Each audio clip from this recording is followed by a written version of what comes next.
Dark side, light this bitch up.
Dark side, light this bitch up.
Thank y'all for being here this morning.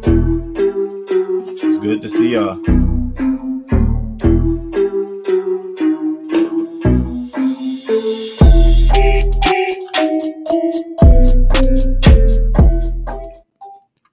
Good morning, good morning, good morning. How are y'all feeling today? I looked at the calendar this morning on my phone and I said, damn, it's January 31st. Like, we already into month number 2 of 2022. Like, are you kidding me? But yes, we are. We are here. And I'm coming. I am coming. Oh, wow. Good morning. Good morning. Good morning. Who is here? Cassandra Green. Good morning. Thank you for being here. Cheryl Burnett. How are you doing this morning? Thank you for being here. Miss Jones. It's good to see you. Thank you for being here. Good morning, Hot Spicy Tea. How you doing? How you doing? How's everybody doing? How was y'all weekend? It seemed like it came. I felt like it was Friday, and then it all of a sudden it was just like, "Hey, Queen Diva, getting ready." Yes, yes. It seemed like it came and went.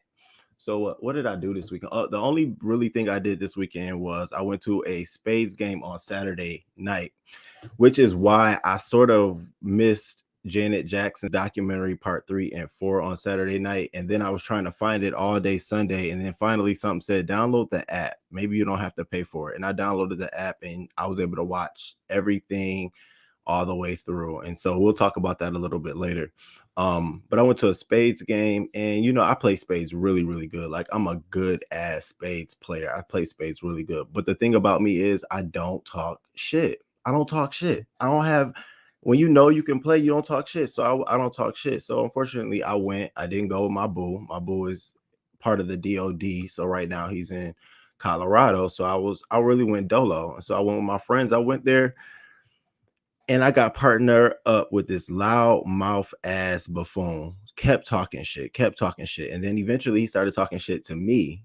What the fuck you doing? You don't know how to play? And it's only so much of that before I start, okay, I can go. I don't have to deal with this shit. I can leave. And so the host was like, nah, Roman, don't leave. It's cool. Don't leave. And so, again, I told y'all I rode dolo. And so he was there with a couple of people, and I could tell the energy was going left. I could just tell. I'm like, okay, niggas are starting to talk. It was just little shit like, damn, how many drinks you gonna have? Well, first of all, I bought 2 bottles of wine.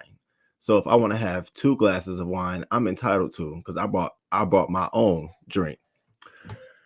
Long story short, I ended up leaving early. I had a horrible time. I came home, walked my dog. It was cold as a bitch outside. He wasn't feeling it. And then Sunday I woke up and started my day on Sunday. I'm actually doing this course.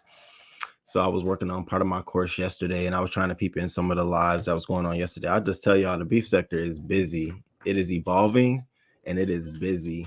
But we'll talk about that later. So let's get into some of these hot topics. Good morning, Brick Girl. Thank you for being here. It's always good running into you in the streets. Let me just tell you, when I be like, hey, I really be saying, hey. Yes, I love playing Spades. I really do, because I know how to play, and I play it on my phone. And so sometimes playing on your phone, you learn strategies and shit. So when I went to play, it was cool until they got there and he started all this mess. He got, who's next? I'm next. You know how to play? Come on, sit down, let's play. And I'm thinking he cool. I'm like, okay, cool. I hate loud mouth. Like, you ain't gotta take over the show. Sit your ass the fuck down and let's play. And he just, oh, that's, all right, bitch, let's do this. And so I'm sitting there. Niggas don't know I be having shanks not only in my wallet, my shoe, my belt buckle. I be ready for everything that goes on. So I be with the shits, but I be trying to spare other folks. Like, dog, it's best for you to just like chill. Me too. I talk plenty of shit. You do? Why? Why we can't just play a peaceful game? Thank you. V Lenore, you say, let me jump out the clouds. Oh, if you play Spades, I take Spades. Do you talk shit too, V Lenore? Please tell me you don't. Oh my, I think I am the only one who be sitting there like, no. Like, I'll win a book and I'll like, you gonna take it? Okay, cool. Because I'm all about beating bitches ass silently, like getting them. It's like the silent attack. It's like you kill them and ain't say nothing. It's just egg on their face. I love egg on people's faces. So that's my whole attack strategy. Good morning, Mildred. Thank you for being here. I appreciate you. Hey, yo, can y'all oh shit. Can y'all all hit the like button for me, please? I really appreciate it. Y'all showed out on Friday in terms of liking the video and tips. I really appreciate it. So can y'all hit the like video as you're coming in? Queen Diva. Nah, I can't. Yes, sir. Oh shit. I'm gonna have to figure it out then. I talk ish when I play Uno.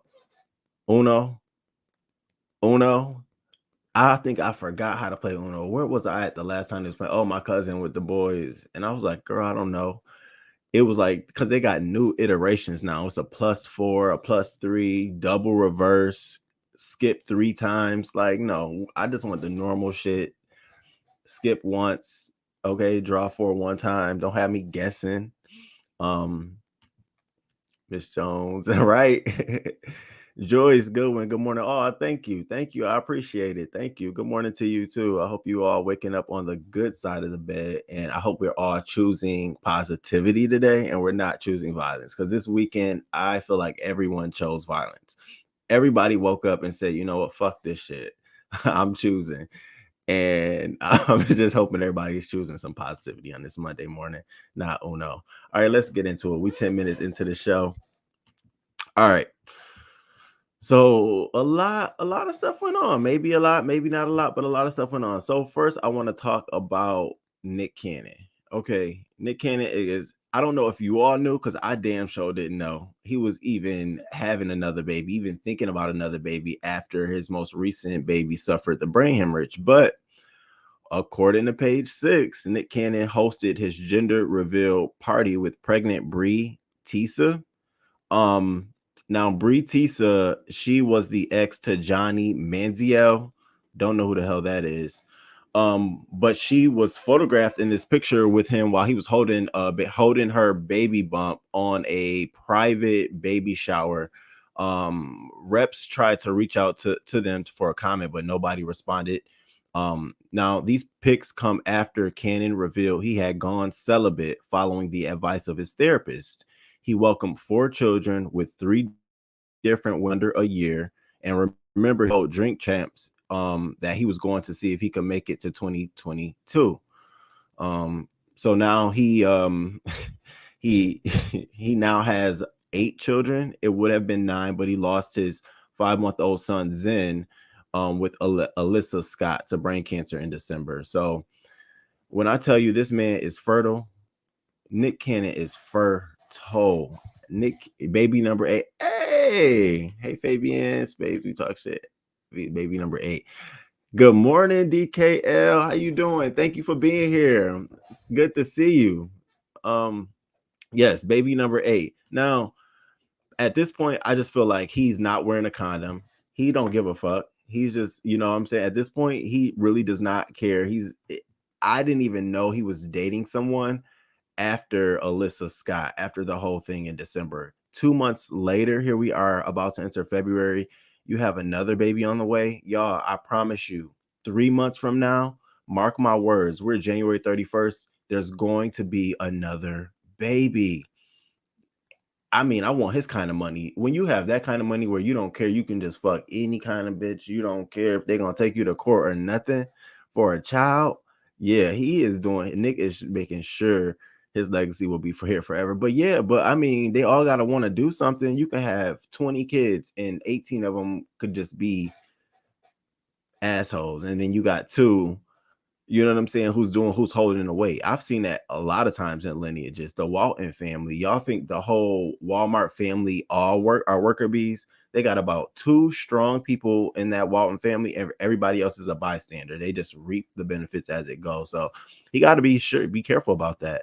One thing about Nick, he can dress his ass off. Yeah. And I thought Nick was attractive at one point, and then I thought he was corny with Wildin' Out, and then now he's having all these babies. I'm just confused. I'm confused. I don't know if he's attractive, corny, sterile. I don't know. I'm leaving him where he is, and I'm wishing him the best. Cheryl, he's doing too much, way too much. I mean, he might need to try the hot sauce and the condom trick. No shade, all tea. Hey, Miss Toby, how you doing? It's good seeing you. Hugs. Having babies, but where's the time for them? He's creating a village. Yeah, I don't think he's thinking about that. I think I think literally because he feels, and I don't know if this is revealed, and I need to put allegedly up, but I think he feels like his life expectancy is a lot shorter. I don't know why. I don't know for what reasons. This is all allegedly, but I think that's the cause for him having a lot of children so soon and so quickly. I could be wrong, but that's what I feel, because I feel like anybody who's at I mean, it's almost like it's every 2 to 3 or 4 months. This man is producing a baby. I mean, and they're not like it's not by the same woman. We're talking about 2, 3, 4 different women. So I don't know. I'll stay tuned. I wanted to at least see if she had a background, but she seemed like she was just only married to the NFL star. And then they got divorced, and now all of a sudden she is knocked up with Nick Cannon's baby. So I'll stay tuned to that. I'll keep y'all posted on what goes from there. And think because of the lupus. Right. I knew it was something, Miss Toby. I knew it was something because I remember hearing something in the rumor mill that him and a couple of other celebrities have these wishes before they pass away due to uncertain life expectancies. I don't think he slept with any of them. So what do you think? If he didn't sleep with them, what do you think? You think he's just passing sperm out? Oh, he's doing this purposely. I talked about this last month. He's doing this because of his his illness, and it's not fair to the kids. Yeah, it really is not fair to the kids because you're gonna have all these children again. You can't assume that because you're wealthy or you're an entertainer that they're just gonna naturally walk into those shoes. It's a lot of molding and it's a lot of direction that needs to be given to these kids. Like that doesn't go out the window just because you're Nick Cannon, and it ain't like you like all the way up there. I mean, oh my God. Ding, ding, ding, ding, ding, ding, ding. We hit 20 folks in the room. Thank you all so much. Please hit the like button. Please hit the like button. So again, I'm gonna stay tuned to this one. This next story I want to talk about. So it came out last week. And of course, I always like to wait to see what the celebrity's saying, because that to me lets me know how much PR they have behind them. So Chris Brown is accused of drugging and raping a woman in a new $20 million lawsuit. And so I had read this last week, and I didn't want to include it on Friday's commentary because I wanted to wait to see what Chris Brown said. But per the complaint, Jane Doe and an unidentified friend were invited to the yacht by a male friend. It claims that while on the call, Brown grabbed the phone and told Jane that he had heard about her music and urged her to head over to Diddy's home on Star Island as soon as possible.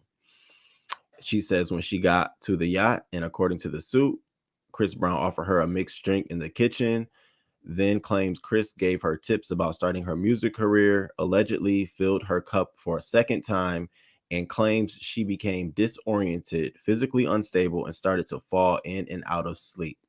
She claims she was allegedly taken to a bedroom where Chris Brown closed the door and prevented her from leaving. He then undressed and raped her. The suit alleges Brown ejaculated inside of her and announced he was done. The next day, Brown demanded her to take the Plan B, and she obliged. So now she's seeking 20 million in damages in addition to punitive damages. She's described as a professional choreographer, dancer, model, and music artist. What do you all think about this story before I move on to the next little tidbit, to his response? What do you all think? He's definitely slept with all these things. He has supposed to each other and they have an understanding. I agree. He's definitely not passed up on the opportunity to procreate with these women. Got the money for the homies. Do you all believe that Chris Brown committed this act? And now, see, having this YouTube channel, I've learned, and I don't know if Really B is in the room, but I've learned a lot from Really B. Thank you so much. I'm not going to victim shame here. What I'm going to do is wait until there's more details for the story to come out. But I wanted to get you all's opinion. Do you all think that, yeah, there we go. See, here we go. We see each other. Yeah, I need to wait for more details to come out because a lot of it on both sides is speculation. She was at a party. She was just in the area. This happened 2020. She was slipped a drink. There's really no toxicology reports that now can be tested because most of the evidence is gone. She agreed to the Plan B. He is a certain person of a certain type of influence and can be persuasive. So there's so many sides to this. It's like, yeah, I think that one got tossed. It was the girl who came. I think she said he hit her at his house. Good morning, Invictus Knowledge. Thank you for being here. Is he okay? Obviously, are either one of them okay? I'm gonna say that. Me Too movement. Listen, I'm trying my hardest not to. So here's what Chris Brown says. So Chris Brown comes out. Basically, Chris Brown reacts to lawsuit for allegedly drugging and raping a woman, a pattern of cap. So he goes on his Instagram. He says, "I hope y'all see this pattern of whenever I'm releasing music or projects, they try to pull some real bullshit."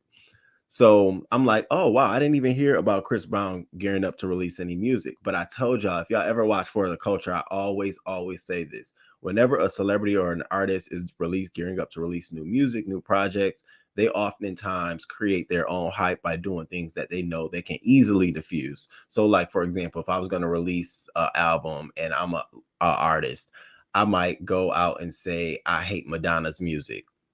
No, I probably don't hate Madonna's music, but I'll put that out there so there can be some, oh wow, some competition or something like that. So artists do that.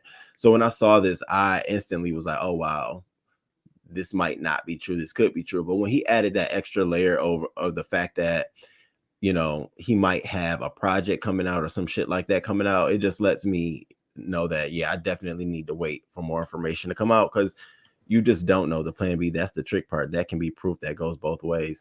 Right. Like who orders it? And the plan B would have to be in her name, right? She would have to agree to consult her physician, because you don't just, I don't know how it works. Do you go straight to the counter and ask for a plan B, or you have to literally go and get a prescription for plan B?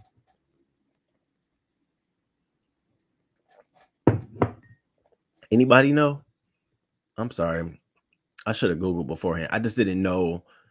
I automatically assume that you have to have a prescription for plan B. Like no little teenage girl can go and you can get plan B at the pharmacy. Oh, you can get it over the counter. You can go straight to the front. Oh, you can get, oh. Well, now that definitely makes it different, because he could have went to the counter and got a plan B, right? And then took it to her and told her to take it as well.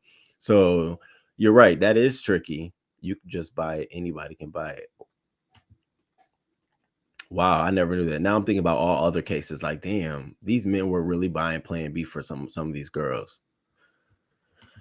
Whew. Well, again, I'm just going to just hope that this isn't the way it is seeming to be. Because Chris Brown, you still have a long time in your career. Why would you mess it up over something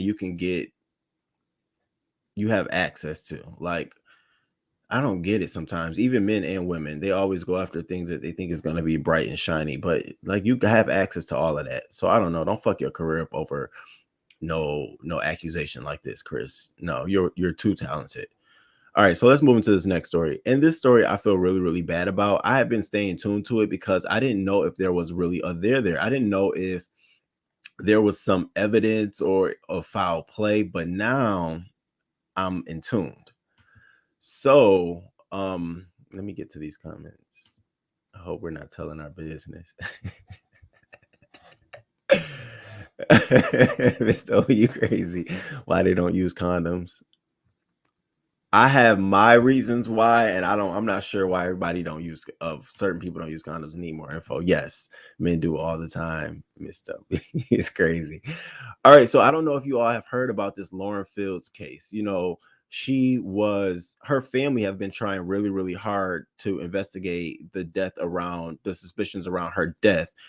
She was found dead in her apartment on December 12th after a bumble date with a person her family described as an older white man. Now, the man who called in her death to police has not been charged and is not a person of interest in her death. And the police actually told the family that he was a nice guy. So the family had begun criticizing the police as being dismissive and insensitive. And so on Tuesday of last week, they announced they were launching a criminal investigation into Smithfield's death after the medical examiner ruled it an accident and said she died due to an overdose of fentanyl combined with prescription medication and alcohol. And so now we're finding out that 2 detectives in Bridgeport, Connecticut were suspended over their handling of the investigations into the death of Lawrence Smith Fields and Brenda Rawls. So these were 2 separate women, And I guess they noticed some similarities in handling of these investigations, both being Black women and the lack of. And so what the mayor of Bridgeport said was, I want you to know that I am extremely disappointed with the leadership of the Bridgeport Police Department and find actions taken up to this point unacceptable. He said that the two officers are the subject of an internal investigation for lack of sensitivity to the public and failure to follow police policy on the two cases. So that little bit of sort of little at least something is happening in the case to move it forward, because I think that the family yes, it's very disgusting. Yes. Kingdom, did y'all discuss the formal Miss USA Day? No, I saw that. I glimpsed through that. I might have to come back on that one too. I think I don't know if Lady Nika gonna go live today, but she might hit that one up. I don't know. I'm about to go check that one out too, because I did see that and I looked at it like, is that for real? For real? But after I get through these, we might can talk about it this morning. Sure, we have Matt hella time. The Lauren Fields case in Bridgeport, Connecticut. When I was on Twitter looking at a lot of articles, what I'm finding is that there's more to just the police officers in that situation. The city itself has this pattern of racism, pockets of racism, and I guess there's a Black Lives Matter coalition there. And I think during the time when folks were trying to start riots and stuff like that, their city council imposed certain things that would prohibit them from doing that. Now, one can say yes, because it protects businesses and stuff like that, but at the same time, now it's starting to open up. And what I always say is, it takes one incident like this.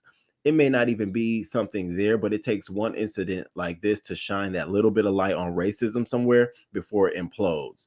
Because then you'll start noticing. Because now all you all notice, they're not only talking about Lauren, but they're talking about Brenda, another female who had a death. So it's starting to open it up wider. And I hope they do find something, because if anything can come out of this and their lack of insensitive, how dare you fucking tell the family that he was a good guy? I don't give a fuck if he was throwing holy oil on the kids as they came out of school. Bitch, that's just between you, them, and what they got going on. All I know is my child was dead in the hotel with this man. That don't sound like a good guy to me. So that was a high. And now if the roles reverse, he can be a Latino man or a Black man. Do you think that would be the response to the family? No. So yeah, I'm sick of this shit too. I'm sick of that lack of insensitivity around the deaths of, trans women, them, that, and gay men as well. The lack of, when you find them on the app or something like that, the lack of sensitivity around that. I don't give a fuck how they died. What we need to talk about is what happened, who was involved, and should charges be brought. That's all. I don't give. And I think also the police officers in this case thought the fact that she was on the Bumble app was more evidence of some sort of, I don't want to say like sex hookup or something like that, but alluding to that. The fuck is wrong with you folks? Have you ever talked about Winter, the girl from Bad Girls Club, and Diddy's son? No. Are they in a relationship? I'll have to look into that. Exactly. Good guy. The family found blood on the bed sheets and a condom in the bathroom. I mean, what more evidence would one person need to say that there was some foul play there? The Bumble app is a dating app. It's a heterosexual dating app, but I think nowadays all apps are geared to everyone. You can switch your profile from male to male, female to female, but it's a dating app. And I remember when it first came out, the Bumble app, it definitely wasn't for me, because I think at the time it was a heterosexual app, and I just kept scrolling like, oh, okay. But it's an app, and I think, I won't say 9 times out of 10, but more often than none, it's a hookup app. It's where you go and you're trying to hook up. I don't think people are really going to that kind of app for, oh, let's go walk on the beach. No, I don't think so. Look into it. It's interesting. She wrote a book and it's alluding to what happened in their relationship. Okay, let me add that to the list. Winter and Diddy. Don't mess up my dreams though. Don't mess it up. I already know what I think in my head. So I'm going to stay tuned to Lawrence Smith Fields and I'm gonna keep you all updated. And also I'm gonna check out the Brenda Rawls story and see what happened there and see what the similarities are because I think that's worth talking about. I'll probably bring this back up on Friday. Um, all right. So let's talk about something a little funny. Even though she is considered my favorite rappers competition, I find Cardi B to be um so funny at times. And so Joe Budden shared on his podcast recently, he was doing an impression of Cardi B. And he was talking about her not having an album prepped and just basically talking from her stance to the public in a very funny, candid way. Now, let me just move this real quick. Now, I was going to play a video clip, but these podcasts, y'all, when I put them in, not only do they block the revenue from the video, but they block the whole freaking video. So my last Friday video, I played a little bit of Kelly Price. Kelly Price folks block, not only did they block the revenue, they blocked the video. Then I had to go and mute that whole part out. They had to reapprove it and I put it back up. So I'm not gonna play his podcast today. I'm just gonna read what he said in the most Cardi B voice. I'm saying I heard something about me and I don't like that. I don't know why motherfuckers assuming shit about me, and I really don't motherfucking like that. This is what he Cardi. Oh, wait, that's what Cardi was saying. So let me just tell you what Budden said. Budden said that I'm giving Offset money. In the words of Cardi B, I'm giving Offset money. I'm buying a house over here, a house over here. I'm paying for funerals, referring to her paying for the, the funeral costs for the Bronx victims. And she got wind of that because everyone is asking Cardi where's her album, putting pressure on her on where her album at. And so she responded to Joe Budden on his podcast. And for me, Joe Budden is just trying to create some hype around his podcast. She says, I heard something about me and I don't like that. I don't know why motherfuckers assuming shit about me. And I really don't motherfucking like that. I'm hearing right that a little bird was talking about me and practically was saying that I'm not doing anything because I don't have an album out and all that shit. It's like, listen, if y'all want an album from me, you can just say that. But what y'all not gonna motherfucking say about me or make me look like I'm a lazy bitch because no bitch right now, nobody is overworking me. Damn. And I give it to her. I mean, I give it to her. What do you all I purposely skipped this article because it was triggering. Yeah, it is. Are you talking about the Lauren?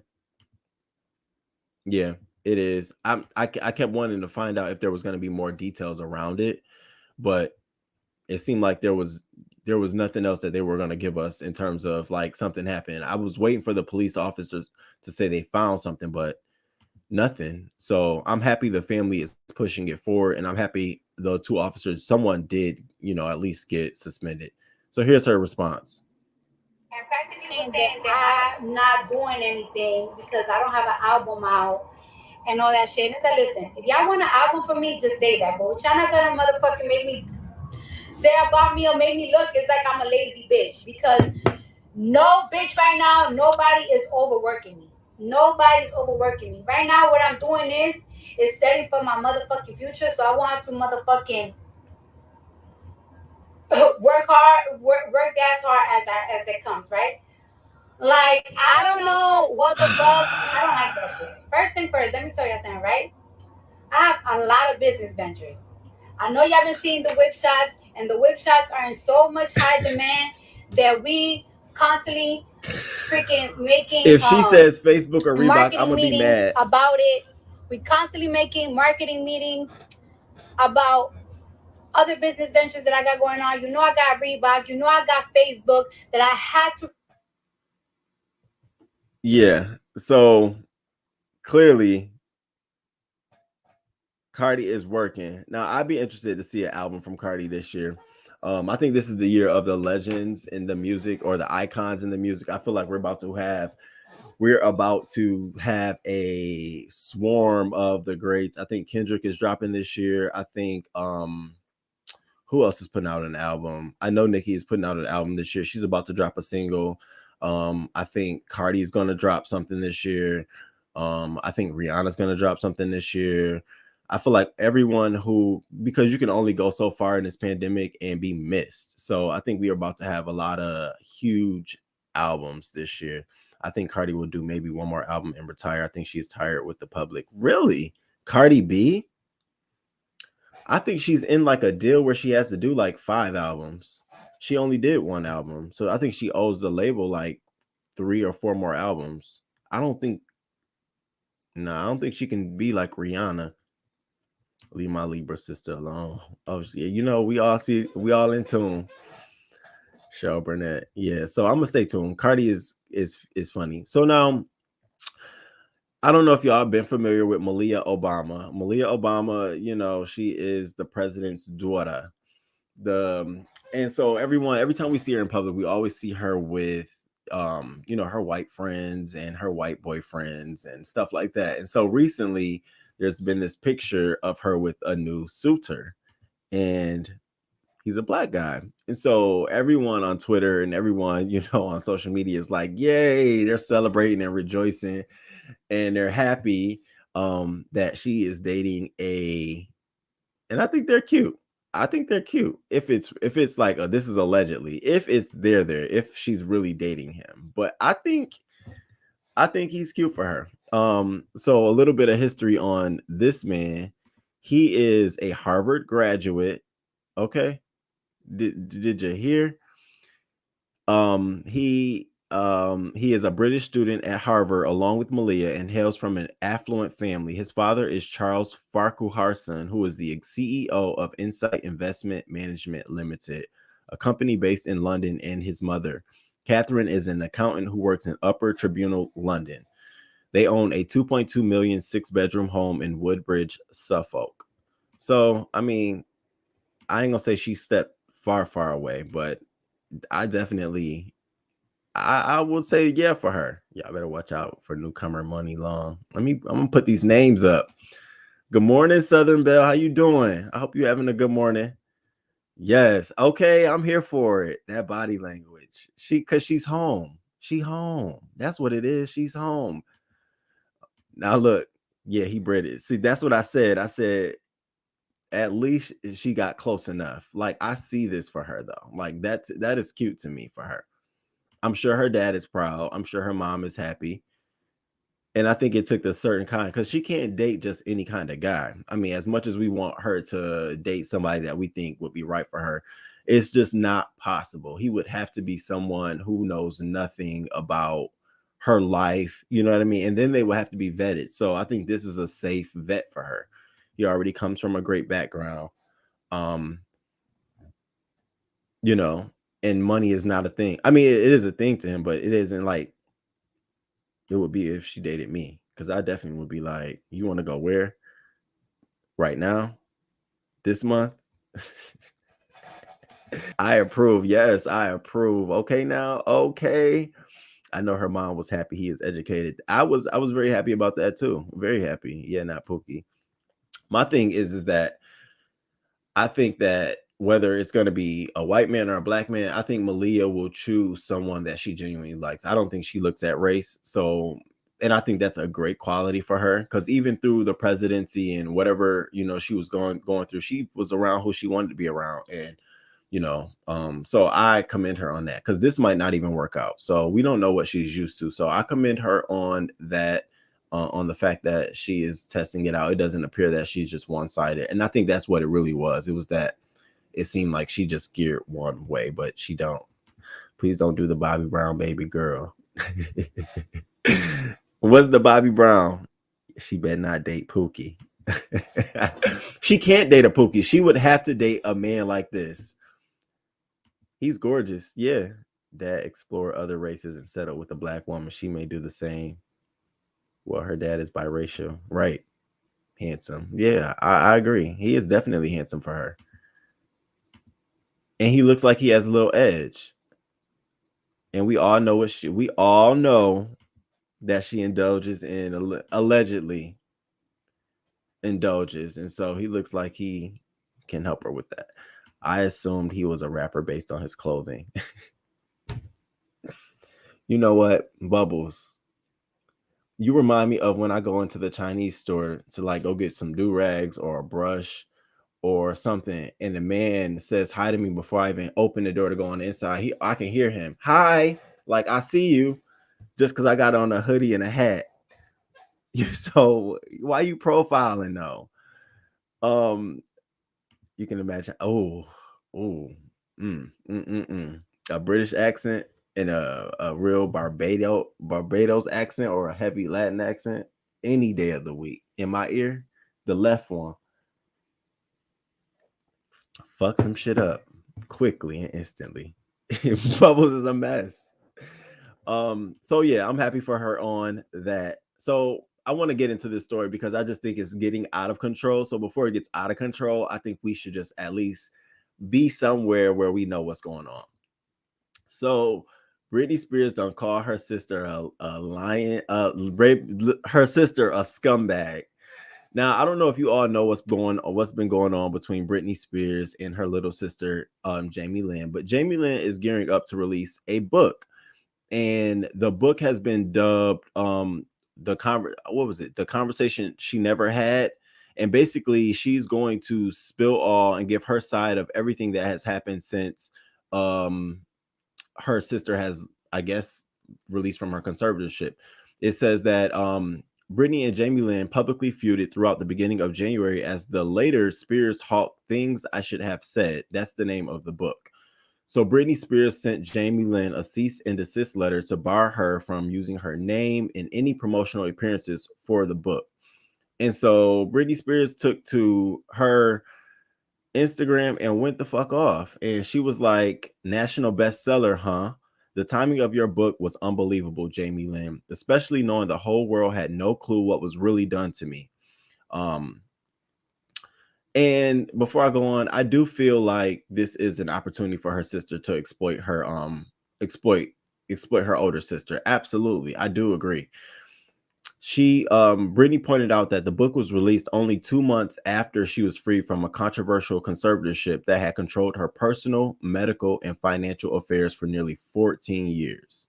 The singer had previously criticized her family members, including dad Jamie, mom Lynn, and brother Brian Spears, for their roles in the restrictive legal arrangement. You know, she came out, my whole family, including you, is saying you didn't know. Bullshit. So she posted clips of her friend Adrienne Bailon from The Real lambasting Jamie Lynn for detailing private moments of Britney's life.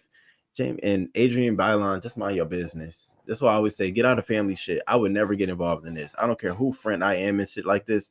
It's not my business. I'll be sitting on the side texting Britney like, girl, the fuck wrong with your sister? But would I ever come out and no, mind your business. But what these women are saying here is pretty clear.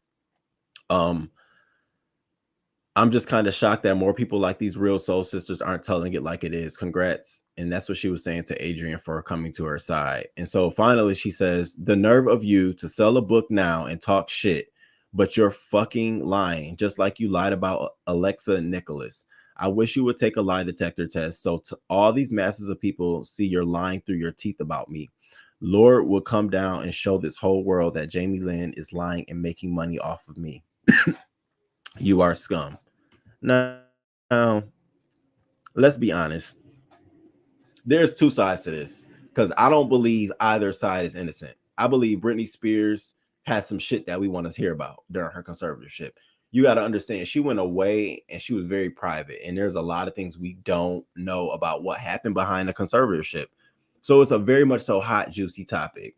Britney Spears is holding her foot on releasing any candid information on what went on, any intimate details. You know, we haven't heard of a TV show, we haven't heard of a book deal, we haven't heard of a movie. So the interest for the public to know this kind of information is out there. And what I'm trying to build a case to say is there's a market for what happened to Britney Spears.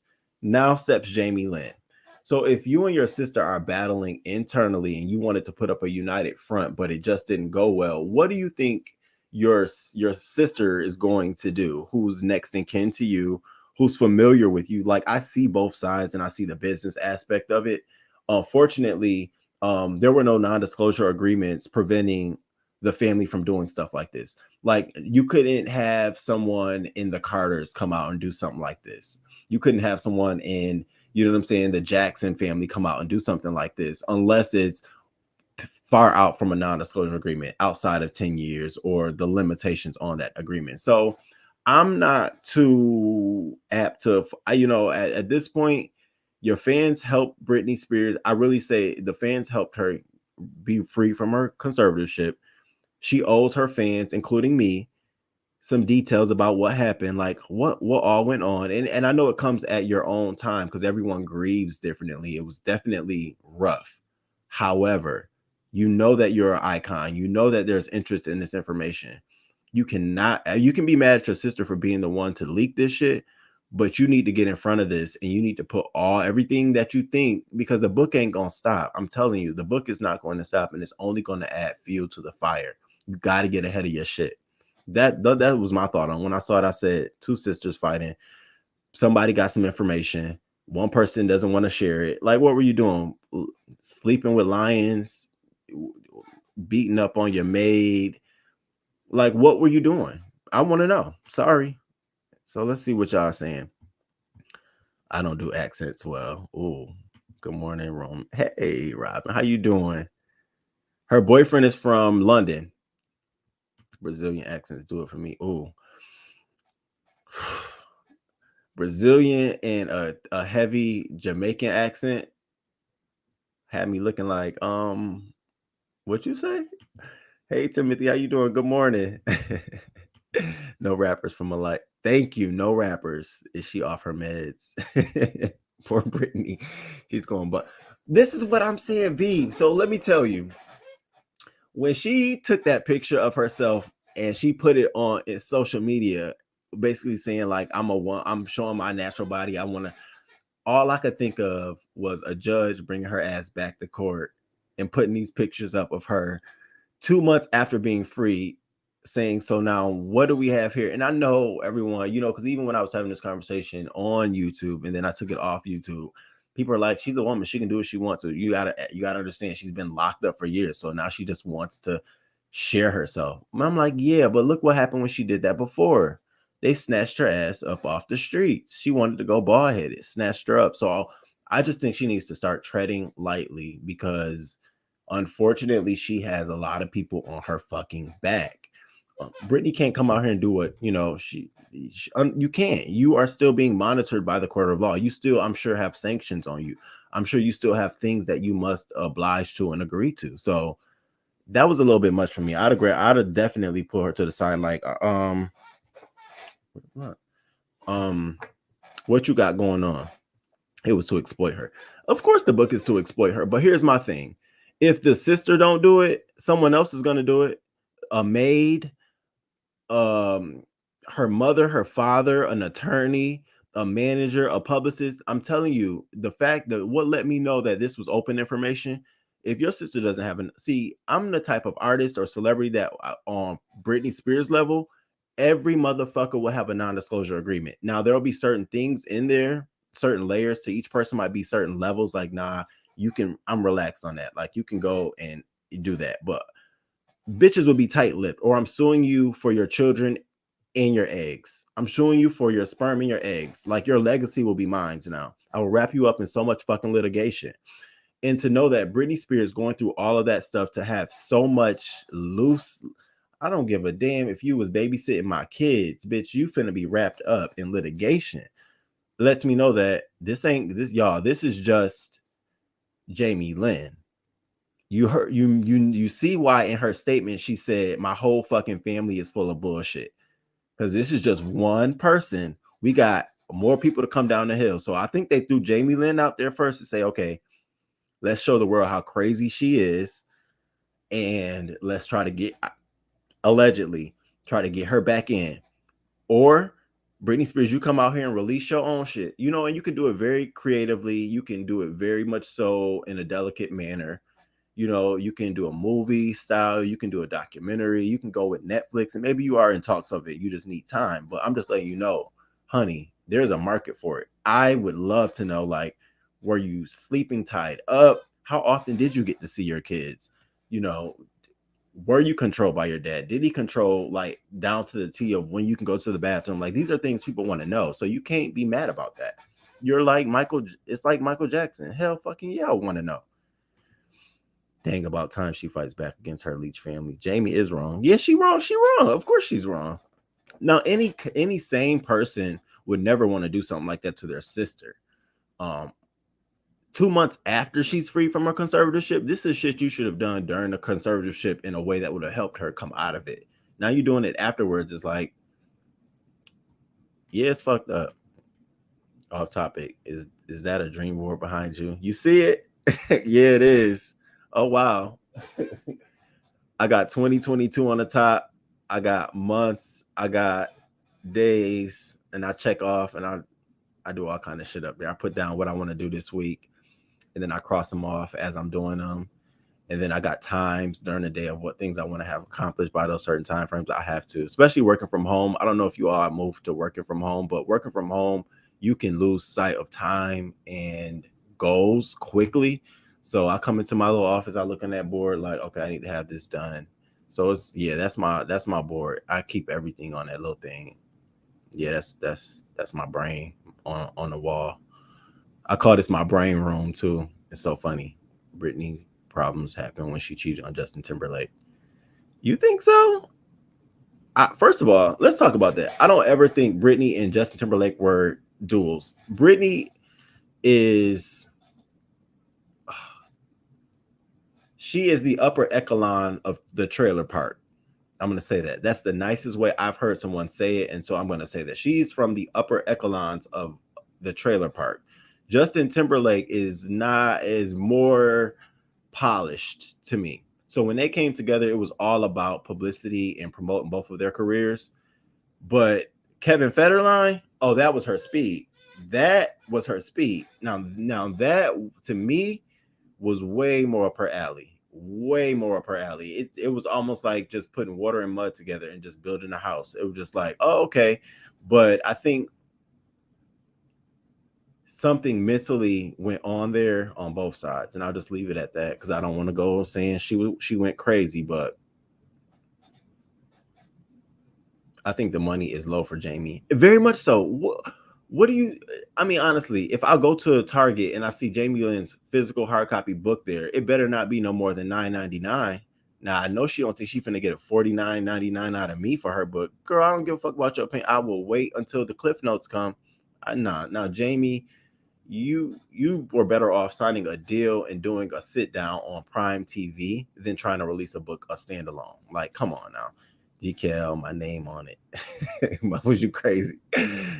I can tell you what happened. Britney got pregnant in the height of her career, and her dad and music label were pissed and ruined her.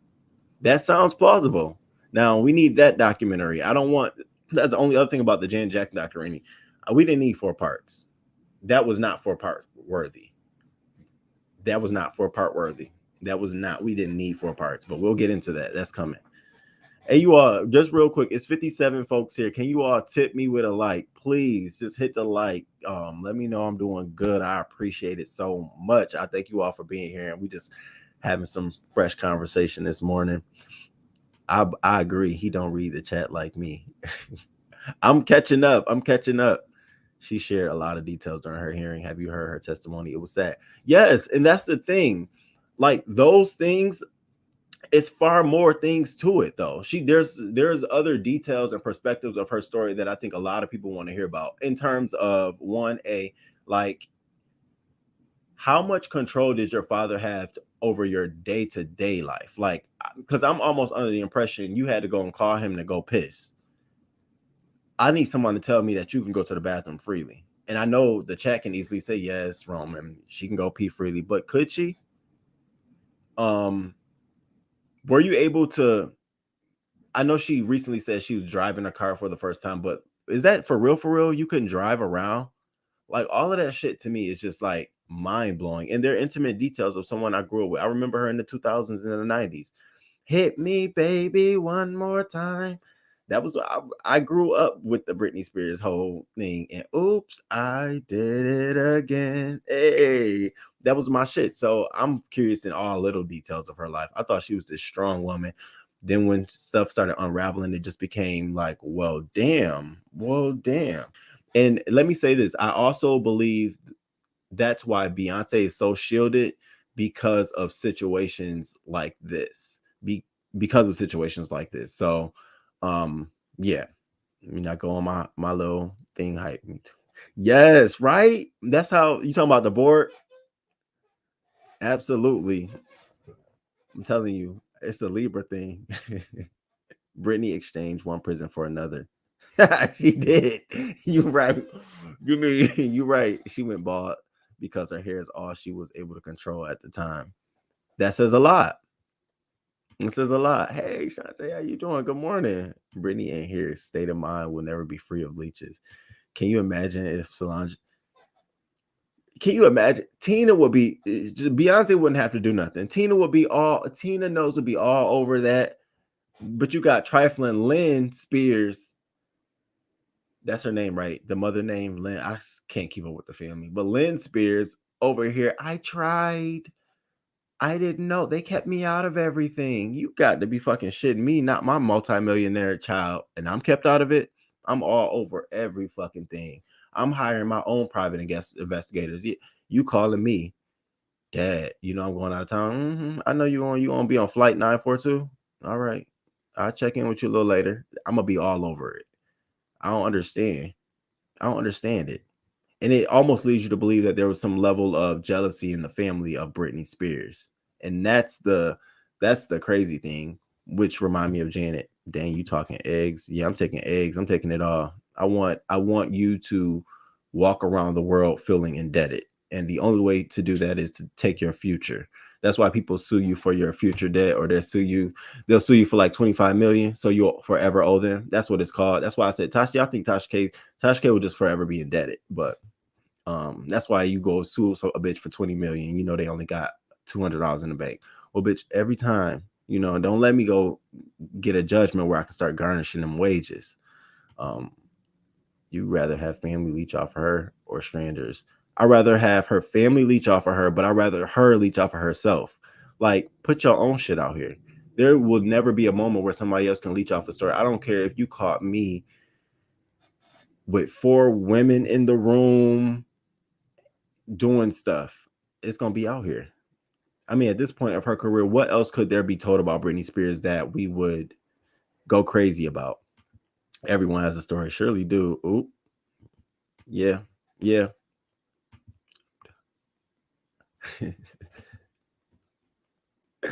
After they broke up, things started to come out. Yes. Tim Federline was way more her speed. Don't forget about she and Columbus Short. Oh. Columbus Short, though, that was a PR stunt. Somebody had to put them together because there ain't no way. That just reminds me of Save the Last Dance. Did I say that? Oh my God. I just was like, ugh. Julia Roberts, is that her name in that movie? That just was just like mayonnaise, and that was just not right. No, just I don't know, right. And then she went crazy. It better be $9.99. And if she's feeling real spicy, give me a signed picture and I throw in the extra $1 and buy the whole fucking package for $10.99. Oh, if Britney comes out with her own docuseries, it's a wrap. First of all, people will pay her for it, but I don't think Britney is open to doing that yet because she doesn't even know her whole entire story. Like, I think she'll fucking mess her own self up. I think she needs to go through so much healing and training and understanding where things fit in her own story, because she'll get out here and say stuff like, there were times where I will leave the house and the kids were in there, but so what? Excuse me, you were doing what, and how long ago was this? Are we still within the statute, the limits? Like, people don't understand. You can be implausible. You can fuck your own self up. Hey, Mark E, good morning. Thank you. I hope your skin glowing too this morning. It's a great Monday. Well, he had control of her reproductive system. Her father or Kevin Federline. Britney will always have handlers. 40 years old with a fucking handler. Are you kidding me? Solange would never. Their parents kept them humble and grounded. Yep. I remember Tina Knowles saying she took Beyonce to a class to learn how to have sensitivity towards her sister so that she wouldn't think that she was big-headed. And I love that. I love that kind of stuff. To me, that's called balancing it out. Like, you know, humbling yourself. Her dad saw her as a dollar sign, not a daughter anymore. And that's the sucky part. That's exactly it, jealousy. You cannot let your children feel like one is more than the other. Cain and Abel. Look at you this morning. This is what we giving this morning. See, you woke up and you chose positivity this morning. That's what you chose. Okay. Yeah, I'm sorry. You did. I think I just saw this went off on my phone. I hope this ain't the man on TikTok. Y'all, I was gonna do it this morning, but I said it's too much for my channel. But there's this man on TikTok who is going after kids, and he talks about how he goes after the kids on TikTok.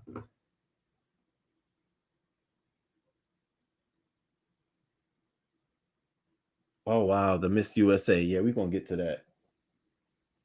Yeah, we're gonna talk about Miss USA.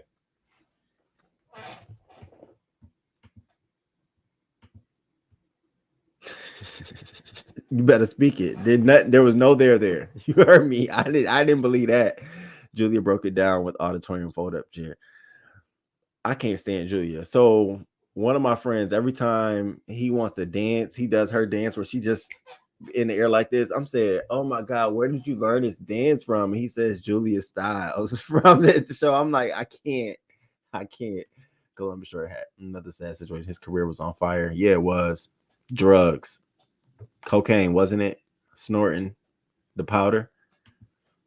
And that was something else. Watching the Janet Jackson documentary, I said when the Jacksons came in and David Bowie or somebody offered them some white stuff and they said, no, we don't know anything about that. That's all they do. Coke on the table, a line of Coke like it ain't nothing. We'll walk into a bathroom and do a Coke. I'm telling you, it's the fucking truth. That's all they do is Coke. The father controlled the reproduction system. She had an IUD. That is sickening. That's almost like you're in a third world country.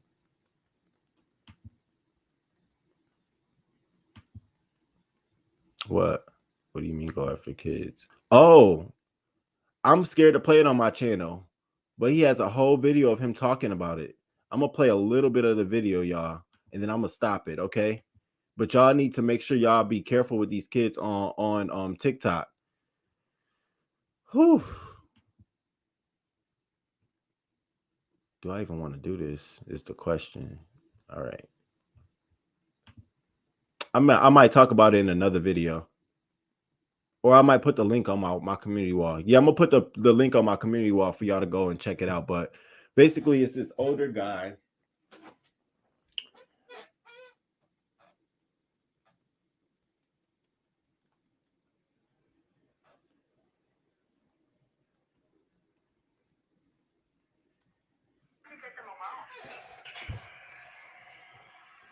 Grooming. I would check out their family situation. I would check out their clothing to see how well they were, financially. I would check out their social interaction with other kids. I would beat your ass. That's what I would do. When we were on the ballparks or on gym floor. And that's all the audio I had. I just couldn't do it no more. I couldn't even. I'm sitting there listening to it like, are you fucking kidding me? So the video is on TikTok. I was going to include it in today's session, but I just felt like it was just too much for us. But now that I know that we can talk about those kind of things, I'll include more stuff like that because I do see that I got parents here just do audio. Okay.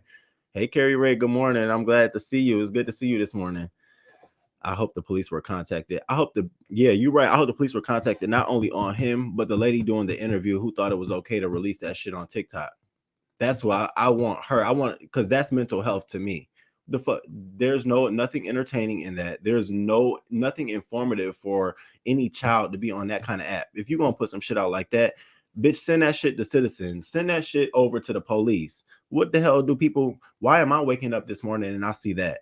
That shit. I was like, nah, that you got to be kidding me. Old white man, you play with the right kids and you gonna lose your heart, your whole heart out. Fuck wrong with you? On TikTok?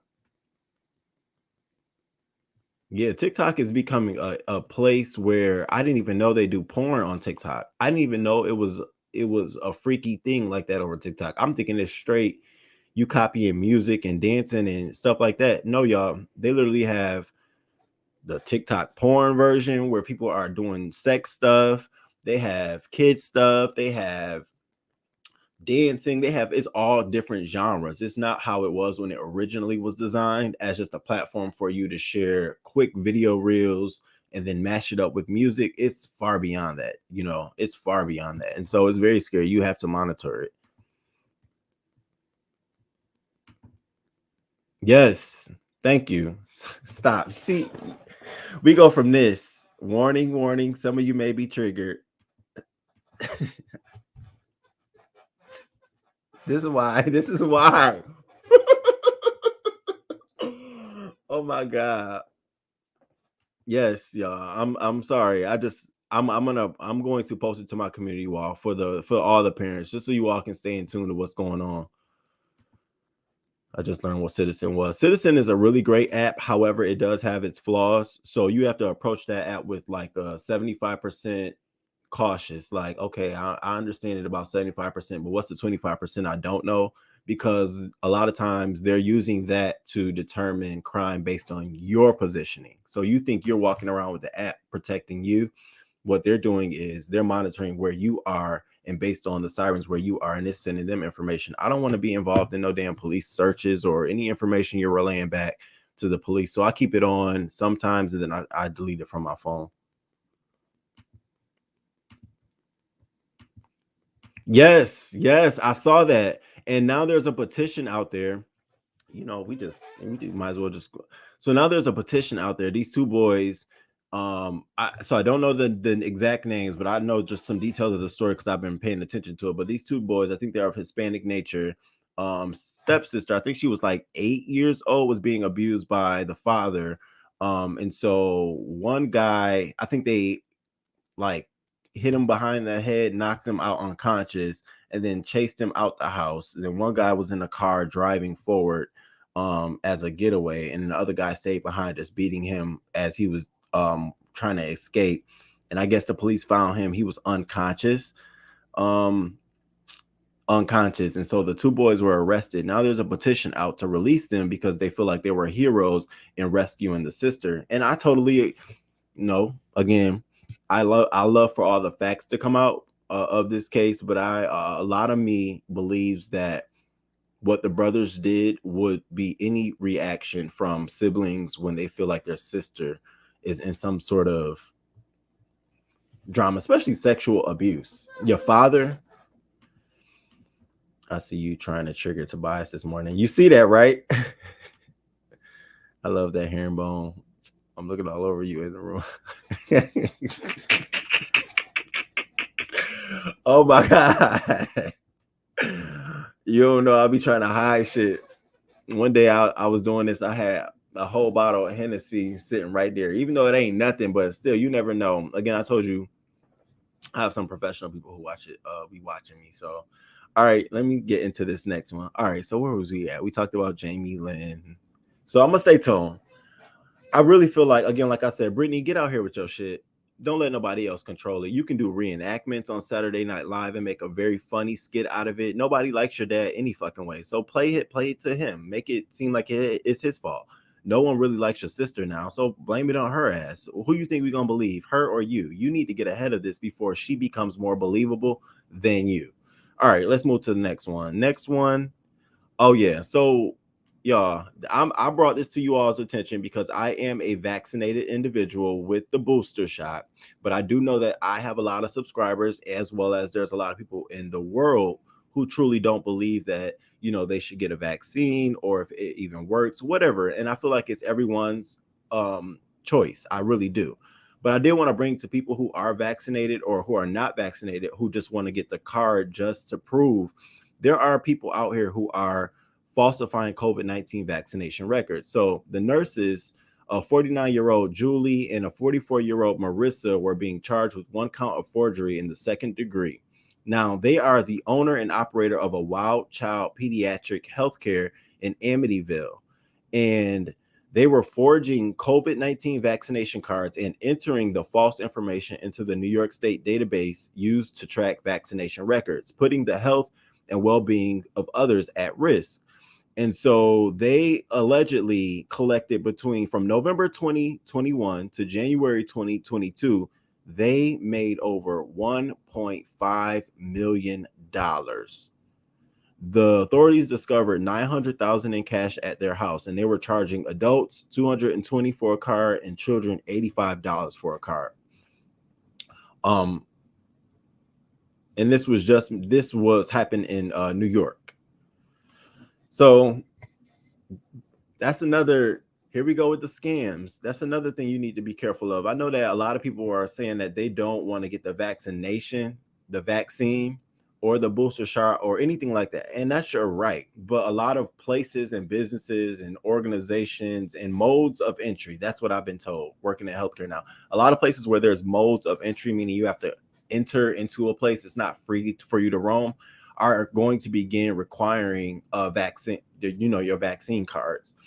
That's why a lot of governors and state politicians are trying to make it illegal for you to do so on a national level, on a much higher level, because a lot of businesses are thinking that that's the best way for them to protect not only just the business, but their employees and stuff like that. It's much riskier than it is to not do so. So, but just be mindful when you hear prices like it's $225 for a vaccine card, know that it's not legit at all. You going for your booster shot today? Yeah, most places are giving them out for free. Like I know in some of the states on the East Coast, you can sign up online, register, set a date and time, and go get your booster shot for free. 1.8 million profit. I said, God damn, from November. And the reason I'm saying God damn, y'all, because that was from November 2021 to January 2022. That was only like 2 to 3 months. They raked in 1.8 million selling fake vaccine cards out of her pediatric care place. Like, you gotta be fucking kidding me. They were getting paid to forge though, right? Yeah, they were forged. They weren't real at all.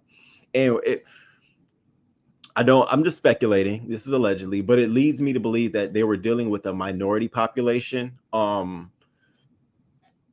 related to their pediatric care. I think it was Hispanic, and a lot of culture-based folks aren't really interested in taking the vaccine. They don't really see the benefit of it. That's a American thing. That's some people, that's them. That's not us. We're fine. So can you just give us a card while they deal with their stuff? You have that attitude a lot of times. And so I could see this being something where people are easily persuaded to get. Yeah, Amityville. Hey, Miss Jones. Angela White. Yes. You got yours a couple of days ago. Yeah. Arresting. Yeah, they going to jail. Can I ask you a question about local news? Yeah, of course. Wowza. I'm fully vac and boosted. That's hella cheap. They sell them for $1,700 here under the table. You ain't heard it from me though. What? You sold a vaccine card for $1,700? Damn. I mean, at that point, what are you trying to do? Where are you trying to go, and what are you trying to do that you can't do? You mean to tell me it's worth that to you? I don't give a fuck, bitch. I'll be at home all the time. A $1,700 vaccination card? That doesn't even make sense. Why not go get the shot for free, spending money on fake cards? Pretty soon, it's going to be even easier than the shot. It's going to be nothing but a pill. They're going to have the liquid kind where you can go and buy the version and take it over the counter like that. It's going to be so many different product versions of COVID-19 remedy because medical history is telling folks that this is going to be similar to, once it's all the way broken down, similar to the common cold and the flu. Right now, there's not a lot of information on how to handle it like that. And so what they're seeing is like, there's pills now. I didn't even know about the COVID pill, but you take the pill, I think like 5 of them in a given set period, and it cures you of it. No one knows about that because it's really not something that everybody's talking about, because there's really trial and error in that kind of stuff. But there is a lot of different things going on behind this thing. That's why it's just like, get vaccinated. But I know I have family who are like, nah, I ain't getting vaccinated. So I'm always sensitive about it. Like, I get it. Hey, I ain't trying to sell you on your life. If I can't sell you on your life, what the fuck? No. Hey, T. Trisha. Good morning. It's good to see you. Hey. My vaccine info on my phone. I'm not walking around carrying no vaccine. You're right. I got mine on my phone too. I haven't gotten my shot booster yet. My man is an anti-vaxxer. Oh wow, that's interesting. I'm so glad I'm dating somebody in the DOD. Like all that shit you got to do. You got to do that. You got to do everything. That's partly how I knew it was like, oh, I need to get up on my shit because, yeah,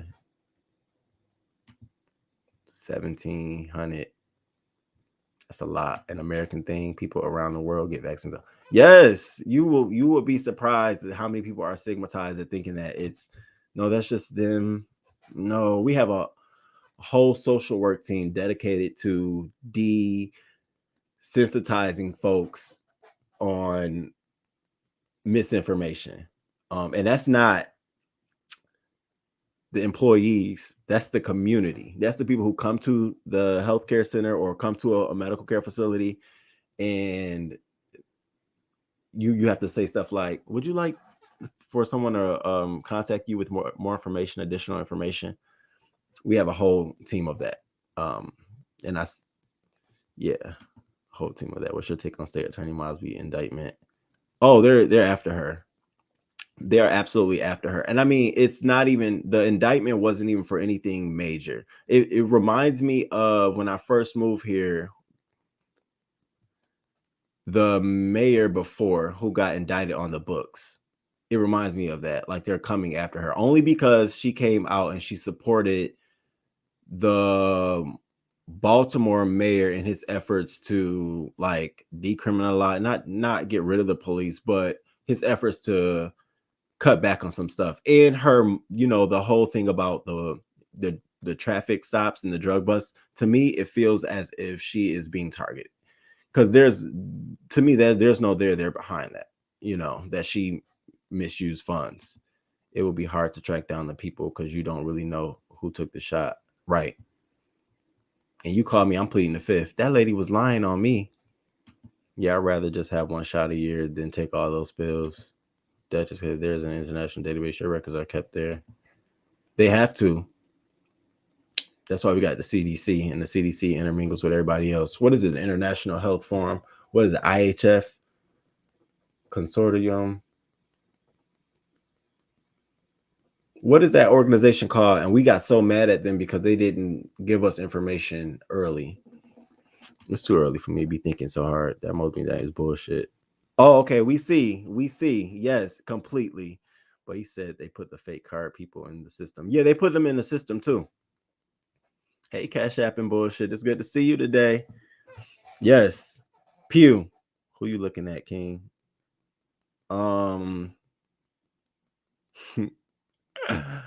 No one currently. I'm looking at y'all. Pew. Yes, Catherine Pew. Although she knew better. Like you knew better, Catherine Pew, Mayor Pew, but some folks didn't like you, and that was uncovered. How you producing books and you selling them to the people who's donating to your campaign, and not just anybody, the university healthcare system. And then to come to find out that the books weren't even used, they were housed in a storage place. So it's just like they just paid you for some books.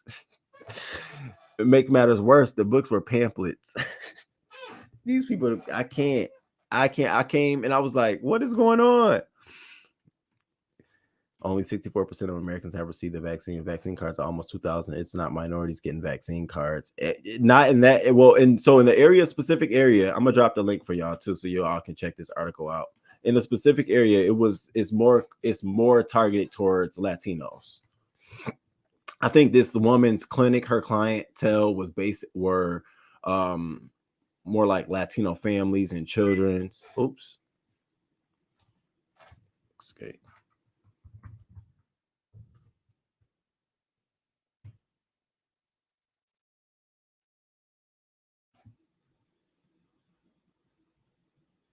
Yeah, I lost my dad too. It all started with the Freddie Gray indictments. And then I will remember watching all of that on TV, saying to myself, hell no, I would never. World Health Organization. I appreciate you being here this morning. It's just that kind of morning. But keep in mind, black politicians can't play the same game as their at all, because they're doing the same fucking thing. Oh yeah, I can't get too political, but yeah, better grease that chair. You hear it? You're gonna watch this and be upset about. Is it? Oh, because of the phone. How about now? So we had a Mayor Dixon had to leave and was criminally charged stealing gift cards meant for the needy. I can't not do that. I can't. All right, y'all. Let me. Where was he at? Did we do this? Okay. Adele. I dropped a link to the story too for you all to check it out. So Adele. I feel not bad at all for Adele. I feel like this is a publicity stunt. But allegedly, she has been held up in a Rich Paul's mansion ever since canceling her residency and is at Las Vegas. Her residency at Las Vegas. And first she it was going to be at Caesar Palace called Weekends with Adele. And first she blamed it on a lot of her staff contracting COVID-19 and having a lot of different issues with delivering a lot of the things that she needs for her show. And so she said that due to that, she's just going to postpone it to a later date. Now, as things have started panning out and we starting to find more information out, allegedly, this is due to her breakdown with Rich Paul. A lot of the people who were saying that when she would come through her tour rehearsals, she would be crying and then she would be interrupting them by taking phone calls with Rich Paul. And so that was really taking a toll on her rehearsing and stuff like that. Honestly, I'm not buying any of it. I'm not buying the Rich Paul story and I'm not buying the COVID-19 staff. You know what I'm buying? I'm buying that she's not prepared. To me, this is merely an artist who Adele is very shy. First of all, she says that a lot of time. And I don't think she's ready right now to be out here performing. I think she is more of a May, June, July artist. And I simply think she just wants to postpone this back and push it back. I don't think she was prepared for it. It wasn't like she didn't sell out because all of her shows were sold out, but I don't think she was ready to get back on that stage just yet. And so blaming it on Rich Paul and saying that they're taking a break and she had to, and it's taking a toll on her. It just doesn't make sense to me that you'd be doing all of this. You'd be crying. You'd be doing all of this. And you're saying during the whole month of January, you guys were apart. You were there rehearsing and he was away doing his thing. And that's the reason that's just not enough for me to believe that this is taking a toll on you. You've written 21, you've written, 22? All of these iconic albums where you've talked about going through these situations. You mean to tell me 30 days away from a man got you crying at rehearsals? Like, we got to break this shit down. Either if that's the case, music is not what you need to be doing. You really need to be sitting on someone's couch, leaned up, and figuring out what else is there that you're struggling with, because this is making no sense. I never in my mind would I have imagined Adele would have canceled her Vegas residency. I thought it was a great concept, Weekends with her, but to blame it on your staff backstage, everyone's catching COVID, so they can't come, and your deliveries aren't coming in as quick as you need them. It just sounds like a bunch of bullshit. What do you all think about that? No, it's fine. Juan Dixon. Yes.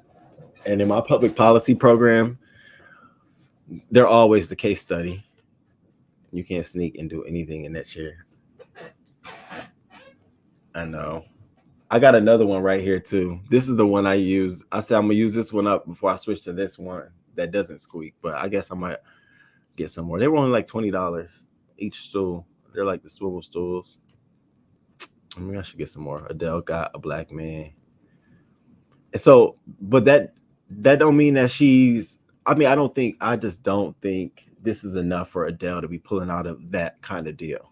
And now you got poor Caesar's Palace. They're trying to figure out who that they can get to even come to her defense or her show. So So far, they've lined what was it? A country singer. They got a country singer to cover a couple of dates, and so she has to find some more dates. Does her boo live in the UK too? No, he lives here. Rich Paul, he's the sports agent. So she's been staying here in his home in LA, during her rehearsals and all of this stuff. And so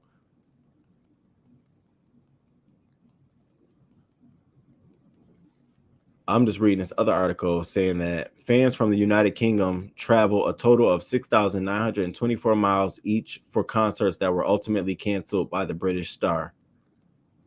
Wow. You don't do CSI anymore? We don't do it anymore. Mariah Carey, Drake would never play with the Vegas Residency. Like, it's a big deal. Period. You would never. The fuck? I would go up there and sing my heart out. That would probably be a catalyst for you to go out and be as emotional, be as hungry and thirsty as you want to be. But unfortunately, I don't know what's wrong with these artists when they do stuff like that. Like, everything you needed to handle, you should have been handled before you had this date. Cry, get insecurity, get all that shit out. Why you wait till your tour date not to be prepared? Like, I don't feel bad. I don't feel bad for her. Now, if you were Normani, I would, because Normani just doesn't seem like she's prepared as much as I think she thought she was. Like, there's a lot of growing there. She released a clip the other day, well, maybe a couple of weeks ago, of her about to release some new music, and she just looked so. I said, go back in the house. Go back in the house. You're not ready. You are not ready. Really be. All it needs is some D4. Y'all not gonna come at my chair. No, I think it's a combination of all those issues. Yes, I agree. I love Adele, but her music can be so depressing sometimes. Well, that's the only octave she's in. That's sort of what I say about Summer Walker when she's doing her singing thing. Because when she's doing her singing thing, she sings. She'll stand on the stage and sing. She don't dance. She don't do anything. And she really loves ballads. She likes to sing. And so I said sometimes she can be depressing because when that's the kind of music she likes to perform. You know what I mean? LeBron's BFF. So you tell me, be honest with me, LeBron and Rich Paul, those kind of men, do you see them causing Adele to be running in and out of rehearsals, crying? What the fuck y'all talking on the phone, running in and out every single hour, crying about? You telling him not to jump off a ledge? What you doing now? Like, it just doesn't make sense to me. And then you're staying at his home. I could see if you were in a hotel in Vegas, but literally after rehearsals, you go back to his home. So what the fuck are y'all out here talking? This didn't even have to be a story. What are you crying about? It almost makes me want to say, stop being a fucking baby. Like, what do you want us to do? Feel bad for you? I don't. You should have put on your shows. That's what you should have done. I don't feel bad for Adele. I'm sorry. Get the fuck over it. That's how I feel. I feel like Adele needs to. You haven't put out music in a long time. You just put out the music. We haven't seen you performing in a long time. You're just now coming back performing. And now we got this shit, girl. It's one or the other. You want to perform or you want to just cry and make music all day long. And if that's the case, do that. Don't announce another show. I hate that. People be at the. I think I hate when people have these big platforms and they just don't. They just don't make good use of it. Like, even if you cancel your tours, you could have did a virtual tour to make up for all the fans, a free one. You perform your songs off your album. What the fuck is wrong with you? You could have been in a room by yourself, dark, clean, clear. Like, there's so many things. Like, I would have put it as the record label. I would have told her, you know what? You got 30 days. Go to another country and figure it out. For real. That's one thing I like when Janet Jackson said they went to Hawaii for those 2 weeks to get her mind together before they did Velvet Rope. I said, I like her way of thinking. We should. I'm down. I'm dizzy down. I'm about to hit you up behind the scenes. I'm gonna hit you up on IG. Voodoo. How you doing this morning? Good morning. Be as raw with your audience as you want. I agree with you, Roman. All right. So where did we leave off at? Okay, so we left off at them. So we all are in agreement that, I need more to the story. I need to know, did he hit you? Is he cheating? All right, so now let's move into this.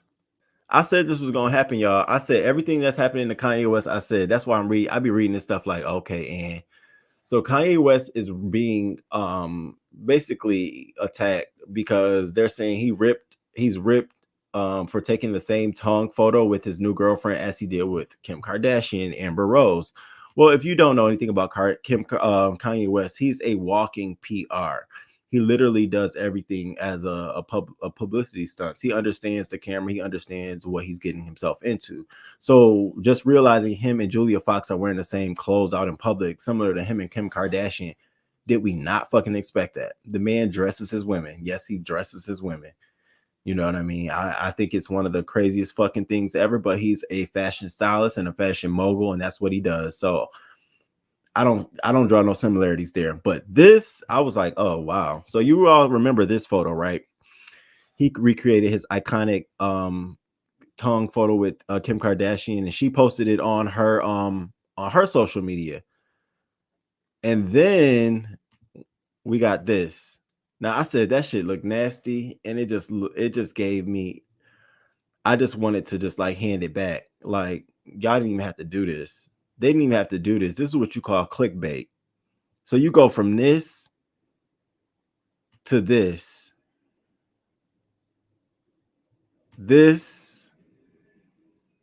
to this. That's not even okay to me on my best day. I am not with that. What do you all think? Those Vegas Residency sued one RS7, even though she can't sue. I would sue too. You put a lot behind it, and a lot of your revenue is built around those weekends and those residencies. That's what, yeah, it's a lot behind it. You literally have to move your family out there. You have to do a lot. It's not just you just going to perform a show for a weekend. She must have had a mental breakdown and maybe pressure to be excellent.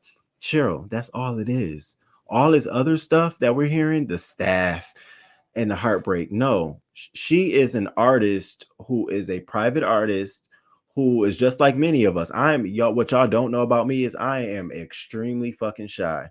I hate FaceTime. I am just a shy individual. I'm shy as hell. And so this has become easier for me. You notice I haven't even started like sweating like I normally do when I talk to you all, because it's not another person. And I'm just, I'm vibing with y'all, but I'm extremely shy. And so I could see Adele having a lot of those symptoms, being shy, being bashful. She just released the album. To her, she might not feel it's doing as well as she thought her other bodies of work is doing. All of that could take a toll on her. Like, these artists are so human that they have to be masked to not look human. And I could see her being down on herself. Like, I'm nervous to hit the stage again. I'm going to be compared to this person. I don't have this kind of hit. But it's like, girl, at this point, you got to be so convicted in yourself. You can't look at nobody else now. You're the artist. Like, what are you doing? I actually need some DW40 as well, Roman. Don't feel too bad. I have some WD-40, y'all. I have some right there. I have some. Y'all not gonna do me. Oh, you skip Adele. Wait, no, what you say, Bestow? What you say? Juan Dixon.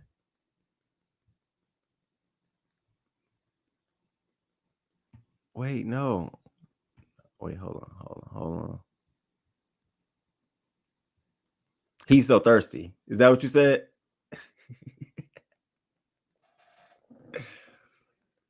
Are you talking about Kanye West? I forgot he was. Okay, wait. Oh, I missed mad comments. I'm just now seeing this. Okay. I actually need some. Okay, you skipped my down. No, I was trying to find it. Sounds like an unhealthy relationship. Kanye West and Julia Fox, or are you talking about Adele and Rich Paul? Because they both unhealthy to me. Shantae. Baxton was sued for not finishing her residency due to lupus.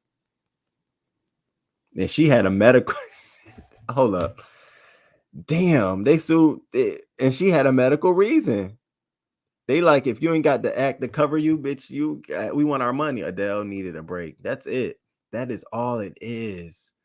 All of this. You see, we have to come down here and unbreak the truth of the story. People will really believe that this man out here doing something to her. He ain't doing. I don't believe that all of a sudden now, for as long as y'all been dating, now you crying in and out of rehearsals, girl, that's embarrassing. And if I was like there with you as your friend, I would tell you, get it together.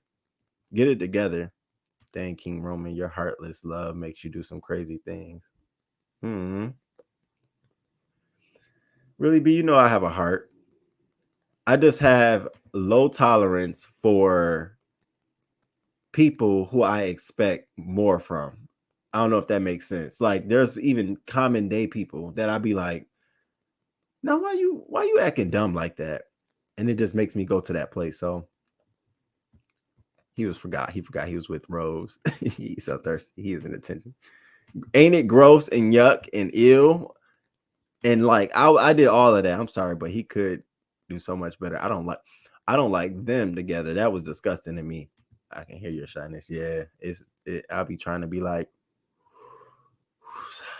the industry makes you insecure because it pits you against other people, and that's almost every industry. That's not even, let's just think about everything you do where it's media related, where you are competing for an audience. You're always going to be compared to someone else. It's up to you as the artist to realize what your unique talent is. And one of my mentors always said that everyone's a unicorn. You just got to figure out why you are a unicorn, why you are different than someone else, what's your different. And when you figure that out, that becomes your elevator speech when you are a entertainer, and when you are when you are in the media, what do you do? That's why Kim Kardashian and were able to, people ask them, what do you do? Like, what is your talent? And they always say, we entertain, we're entertainers. And so you have to figure out, you know what I'm saying? Adele, you are a top celebrated singer. There's no reason why Adele did not finish this residency or did not go with it this morning. You know what I mean? I have been consistent with this morning chit chat. You've been doing good. Thank you, Carrie Ray. Yo, I appreciate it. Hey, y'all, if you don't mind, please hit the like button. Tip. That's the tip. It lets me know I'm doing good, and we can keep the conversation flowing. I really appreciate it too. This morning it's 45 people in here. Y'all don't know we hit our goal twice today. Thank you all. I really do appreciate it. I do. I really do. Plus, she's a first-time mother. She must have a lot going on. That too. I mean, that too. And it made me think, is Adele living in the UK? Is her child living in the UK, or is her child here with her? Thank you, boo.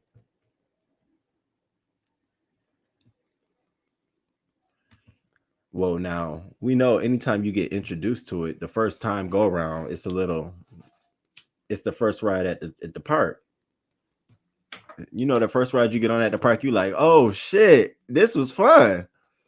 Tony had to file for bankruptcy. That's why Tony filed for bankruptcy the second or third time. Tony didn't have the liability insurance that artists normally have.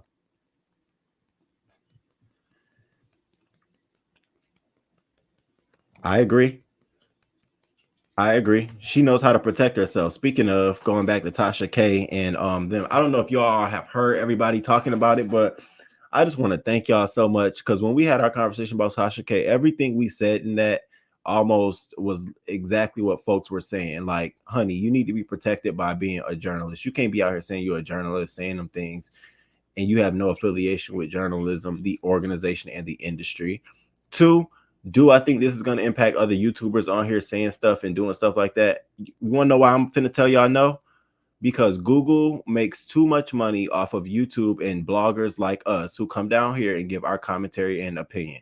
If they stifled that, it would be like Tumblr when it pulled the porn from Tumblr. And I'm just going to say it and keep it real with you. So no, everybody, y'all gonna be careful. Y'all better say, yeah, you need to be careful. You need to always have been careful. But what YouTube is not going to do is fuck up the church money. Hell no. You don't see us having received any notice on YouTube saying, hey, you need to do this, do that, and the third. No, what they're doing is making an example out of this case. So if something else happened, they have a reference point. Remember that?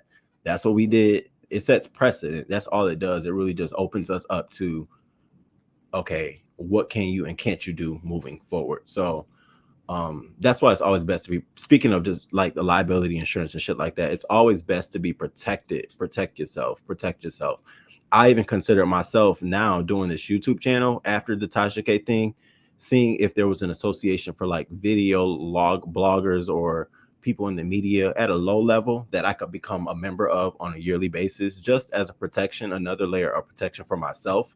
I always look for the lesson in other folks' mistakes. I always do, because you won't get me, period. Kimberly Black, hey, good morning. It's good to see you. I see you around a lot. I'm like, oh, is that the same Kimberly Black? Hey, it's good to see you. It's good to see you. All right, we got one last story. I see you, baby. I know. All right, the Janet Jackson documentary. I'm gonna be honest with you all. I had to watch it in like 2 days. I watched the first part immediately when it was aired, and then the second part, the third and fourth part, I didn't know it was going to be 4 parts. I thought this was going to be like two parts, part 1 and a part 2, but they did 4 parts. They split 4 parts up into. Oh, Eli, sit down. Please sit down. Please, baby. I'm coming. You can't keep scratching my leg. That shit hurts. You got nails. I'm coming, baby. So I just wanted to go through this, but to give my first brief, very overall opinion. He loves you too much to bite you, but you work his nerves every morning. And he works my nerves every morning. Do you hear me? He is over here scratching at my leg. And I'm just shaking my leg, and he just scratching and scratching. It's like, I see you. You don't think I see you? I see you. I'm dropping him off at daycare today. I had him for 6-7 days straight. That's a lot. I need a human break. So he is going to daycare. He might have to stay overnight. Because, baby, I need a break. And he needs to play. And it's been so cold that even when he goes outside, it is never an hour. Like, we do like 2-hour walks, heavy, intense walks. And it's been like 20-30 minutes. He be eyeing for the door at the house. I'm like, oh, you want to go home? I said, oh shit, you ain't got to tell me twice. I get to running, hauling home. I would drive him to like a Druid Hill Park in our area, and I open the door, he'll run. He don't smell no squirrels. He going back to the car. So as much as he ready, I'm ready to drop his ass off, play with some dogs. But advertisers would not want to be associated with certain commentary that impacts the money, and that's why I think things might change with YouTube, because not that. Well, I think one thing that'll combat that kind of commentary for advertisers is authenticating YouTube accounts. So when you begin to authenticate YouTube accounts, they have a certain level of expected guidelines they must follow versus other YouTubers who don't follow those. Like, you know what I mean? Like, I think it'll become more professional for those who really use YouTube as a way of living. Because you can't just fuck up someone's livelihood simply because of that. So I think YouTube will have to then put in something in place that allows a YouTube channel a certain level of credentials and protections on its own platform. You know, we can't get sued on Facebook for saying fuck Joe Schmo. You can't sue me for saying fuck Joe Schmo, or you can't sue me for saying I think my ex-friend has a venereal disease. You can't sue me for that. Now the person can sue me for that if they allege it, but you think about that in the court of law. Like, they have to put something in place that allows them the opportunity to be sort of a buffer between somebody trying to sue them. You have to, because YouTube is popular as a place where people deliver their media, and you can't just stifle everything everyone says. What? I have my fur baby every day. Oh, you know, he's a Jack Russell. So with the Jack Russells, he is just like, he can sleep on a dime, but he can jump up. He's like I can literally jump and he'd be ready to go. I'm like, damn, I thought you was sleeping. What the fuck? So I have to run him out. I love the documentary. Been a Janet fan since I was a kid. Oh yeah. So there were some moments. That's nice. Let him get to play with other dogs. Yes, please. No, I'm in the DMV area. The music industry in those days are advances, but your album better do this. Okay, so yeah, all right. So let's wrap. We got. Ooh. All right, so Janet Jackson. Some takeaways from here.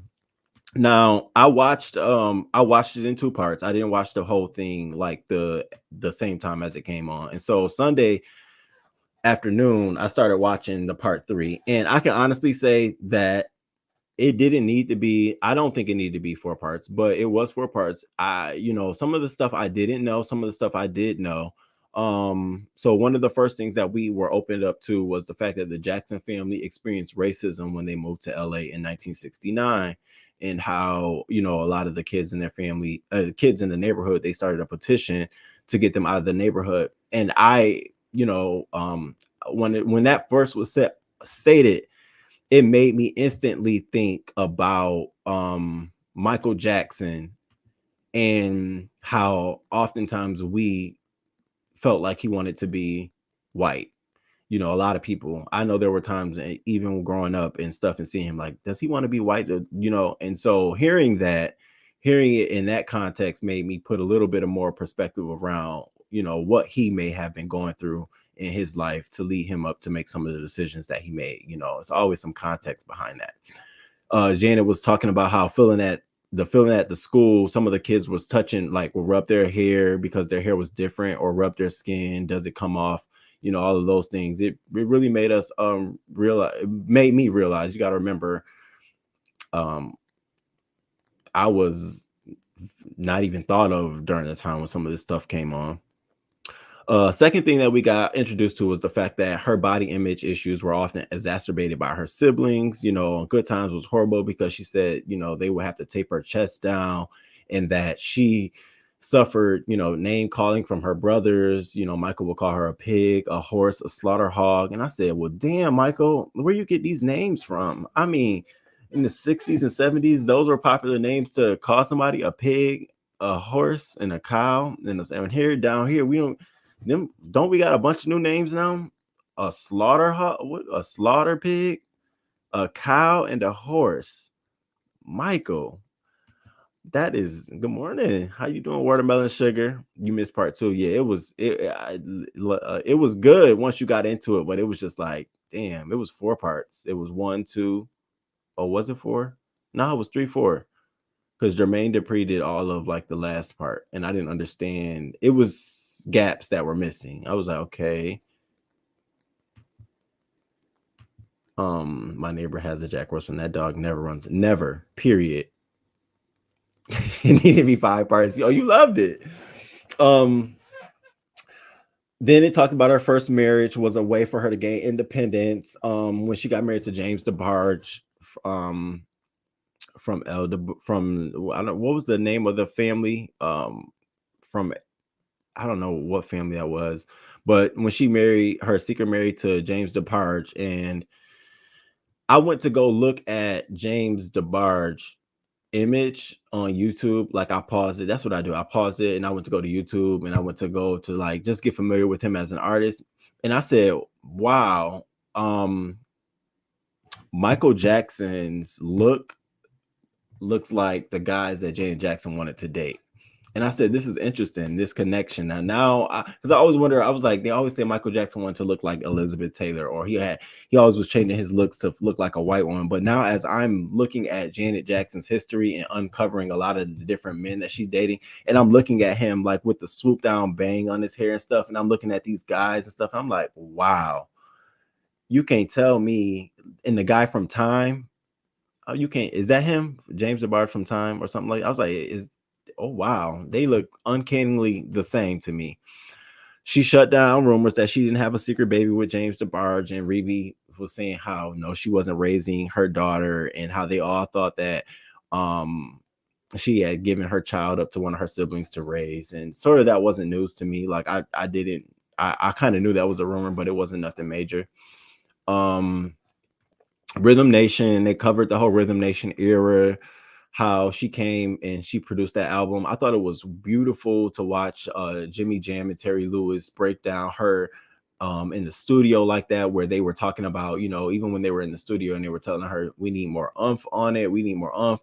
I went to the albums, and I went to my YouTube channel just to see, like, during that time and era, to get a real idea of what she was going through and how this looked. And they were talking about a lot of her interviews, how, it was beginning to start the comparisons between her and Michael Jackson, her brother. And I always wonder, I was like, I wonder if there would be comparisons between the two. But really, if you watched it more, it was really the labels really trying to protect Michael Jackson as a product and really shielding him from everyone, even relatives and family. So I thought that was interesting too. Let me read your comments. Um, no mention of her son's father. Nope, none. I was waiting for that too. Hurt people hurt people. Yeah, they do. DeBarge. It was a snooze fest to me. Oh, I thought it was interesting that Latoya wasn't. I saw that too. Right, it was gaps. That is why I could have been more parts. Yeah, it was a lot of. Yeah, it was some gaps. Michael wanted to be accepted. Why did he do himself like that? I thought, you know what I found to be so interesting was that Janet Jackson pulled up to his Las Vegas home and she sat outside and she told the story about how they had all flew in town to come in there to have a conversation with Michael about whether or not they were going to go on tour with the family.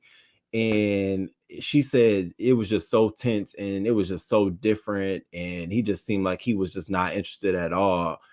And I just was like, wow, they really did have these intense moments together. It wasn't like there was a buffer, like he was calling someone to tell them no, though they literally face to face were sitting in front of each other, watching the distance grow in their relationship. I thought that was really, really interesting. And I hated that too. I hated that happened. I love Michael, but it saddened me to see how he altered his look. The Barge group also some sang with Switch. So Switch is another group. You're doing a lot, Eli. I was shocked at the Coke deal. Didn't go there. Yeah, so the Coke deal was something else. Because of Michael Jackson allegations, they pulled it from her and she suffered that blow. And it was like, wow, she just suffered blows after blows after blows on her career due to the men she was associated with. And you got to call it what it was. It was definitely due to the men that she was associated with. One thing I thought was that Renee, I don't care how they ended it. I thought he was really good for her. I love the way he began with her and documented her process. I feel like artists need someone that they can trust on that level to help them, because at that top level, you really don't have a lot of people close to you. So I thought it was beautiful how he, documented everything. She had all this footage. He helped her with her videos. That's the way love goes. All of that shit I thought it was a beautiful relationship. But then he got addicted on pain pills and it just was a downward spiral of her relationship. And so throughout the documentary, you hear Janet saying like, I don't want to be dating anyone on drugs or anything like that. And I'm saying to myself, like, is that weed too? Or does she even consider that to be drugs? Like, damn, she been dealing with some hardcore shit. No mention of Bobby Brown. They carefully put this together. So that's what it ended up coming to be at the end, that he was controlling of her image. And because she said one thing was that every time she's in the public, she needs to look like her music video. And I was just like, that's a hard feat to do. But then of course, I started Googling some images from that time frame, and I saw her looking like Rhythm Nation a lot of times in her public appearance. And I said, oh, okay. And I felt like Michael Jackson did that too as an artist. His public appearance always looked like their music video, and it was for to hold that, that presentation. So I think that was really, really interesting as well. Bobby DeBarge sang with Switch. He was the oldest brother and introduced the rest of the family to the industry. Watch the Bobby DeBarge story on TV1. Yes, that's what I was talking about. Did I say his name wrong? Yeah, he was very much so, I won't say flamboyant, but he was very much so out there, and I saw that and I said, oh, maybe that was his inspiration. I don't know. She felt guilty by association following child molestation allegations against brother Michael Jackson. And she didn't believe that, he took part in any of that. I thought she was going to say, she asked him or she talked to him about it, but she basically was like, they were all in support of him.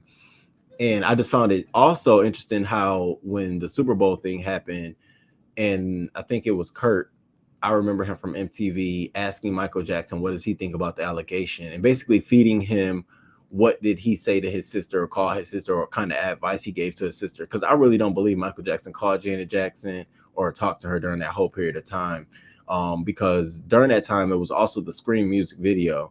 And we were seeing on the Scream music video how she was saying that she couldn't interact with him in the studio, that he that they closed down his whole entire set of the studio. She couldn't see him, and when they did shots together, it was there, and then she was off and out and gone. So they really put them two together as products that they, Janet's probably trying to be like Michael, and so we don't want him to see. So when he said that, that he had called her and told her, oh, it'll be fine, I'll wish you some, part of me was like, nah, he didn't say that. But Janet will allow him to say on TV that he lent her support because that's her brother. But I don't feel like he did that. That's just my opinion. I just felt like Kurt Loder, I think that's his name, was feeding him, did you wish her a strong well and tell her to not really care? And he was like, yeah, that's what I said. And I don't really want to talk about it. Of course you don't want to talk about it, Mike. I don't think you really were offering her any words of advice. And it was clear. Michael only dealt with his mom and LaToya in his last decades of living. He didn't trust the rest of his family. Yeah, that was very apparent. It was very apparent. And then I thought one of the most beautiful moments was watching Janet Jackson and Michael Jackson sit down and write the lyrics to Scream. And them, for the one moment, get to see him being sort of like a brother to Janet. He was like feeding her lyrics and saying, yeah, I need you to, in Michael's voice, yeah, and I need you to give it to me like you did on Black Cat on Rhythm Nation. And so it made me think like, oh, he was listening to his sister and he paid attention to what he liked. And I went to go listen to the song Black Cat on Rhythm Nation, and she had that in her voice, and I ended up listening to the whole album of Rhythm Nation, and it brought me back to the days when I was in high school, and the female step team troupe, they did the Rhythm Nation theme. They had the hats, the suits, and the jacket. They did all the dances, and everybody went off for it. So, yeah, I love that footage of them too. I love the footage of Janet and Michael writing Scream. That was so sweet. And it showed some humanness between those two. And I think that's what we all sort of wanted to see, because you rarely get to see moments of them like that behind the scenes. Even when they were in the studio and he went back there and did what he had to do with the track, and Jimmy Jam was saying how he was back, or was it Terry Lou? One of them were saying how he was back there and he was just snapping and going off and dancing, and he did it in one take. And they showed us footage of them back there doing it. And I was really trying to see, like, can I see Michael? Can I see Michael? Because, but you can't see nothing, but you could feel that energy. You could see that something was going on back there. I would have loved to have been a fly in the room watching him go off like that. Can you imagine when you just like some fucking magic? Like, the fuck just went on? But that was amazing. I thought that was amazing. Just them two together. The Super Bowl thing. Oh, so there was a shift in her relationship with her brother Michael after Thriller. Janet agreed to collaborate with him on Scream, but she says they were separated while filming the video. I felt like they were trying to make it very competitive between the two of us. He would always come in her room and they'd talk. And this particular time he came in her bedroom and none of them said anything to each other. That's the time Mike and her started going their separate ways. And then one of the final things we, hit on or touched upon was the Super Bowl, the 2004 Super Bowl halftime controversy. Now, we already knew because history has been talking about this for a long time now. Yes, it was wrong. And yes, Justin got the bulk of the blame. But what we did, I think what this showed us was that how quickly she became blackballed. Like, I didn't find out she was blackballed until years down when people started saying you can't really hear her songs on the radio. I didn't know immediately after that MTV and VH1 banned her music from being played on their TV show. Had I was in my mindset now and known that, I probably would have wrote a letter. I probably would have been more of an activist, but I was younger. I didn't know that was going on. And then she talked about how the Grammys invited her. What the fuck? Them Grammys been on, they've been on some bullshit for years, and we just now finding this shit out. Are you kidding me? What the fuck y'all think y'all are? Like, and then so Jermaine Dupri said he stepped off the board because he felt like she was being totally disrespected. And I agree. Not only would I have stepped off the board, I'd have let them bitches have it at a meeting. Are you fucking kidding me? For this motherfucker, for Justin Timberlake, who was opening for Janet? Nah, that's not, but that's the power of the FCC. and people wanting to be licensed to carry their programs.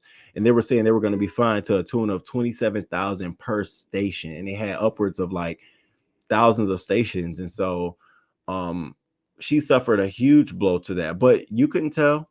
I couldn't tell. I still heard her music. I still jammed to her music. The Nutty Professor soundtrack went off. I went to a Janet Jackson tour. I think, when did we go to that tour? 2011 in Chicago. This was the Feedback tour. When you get the feedback,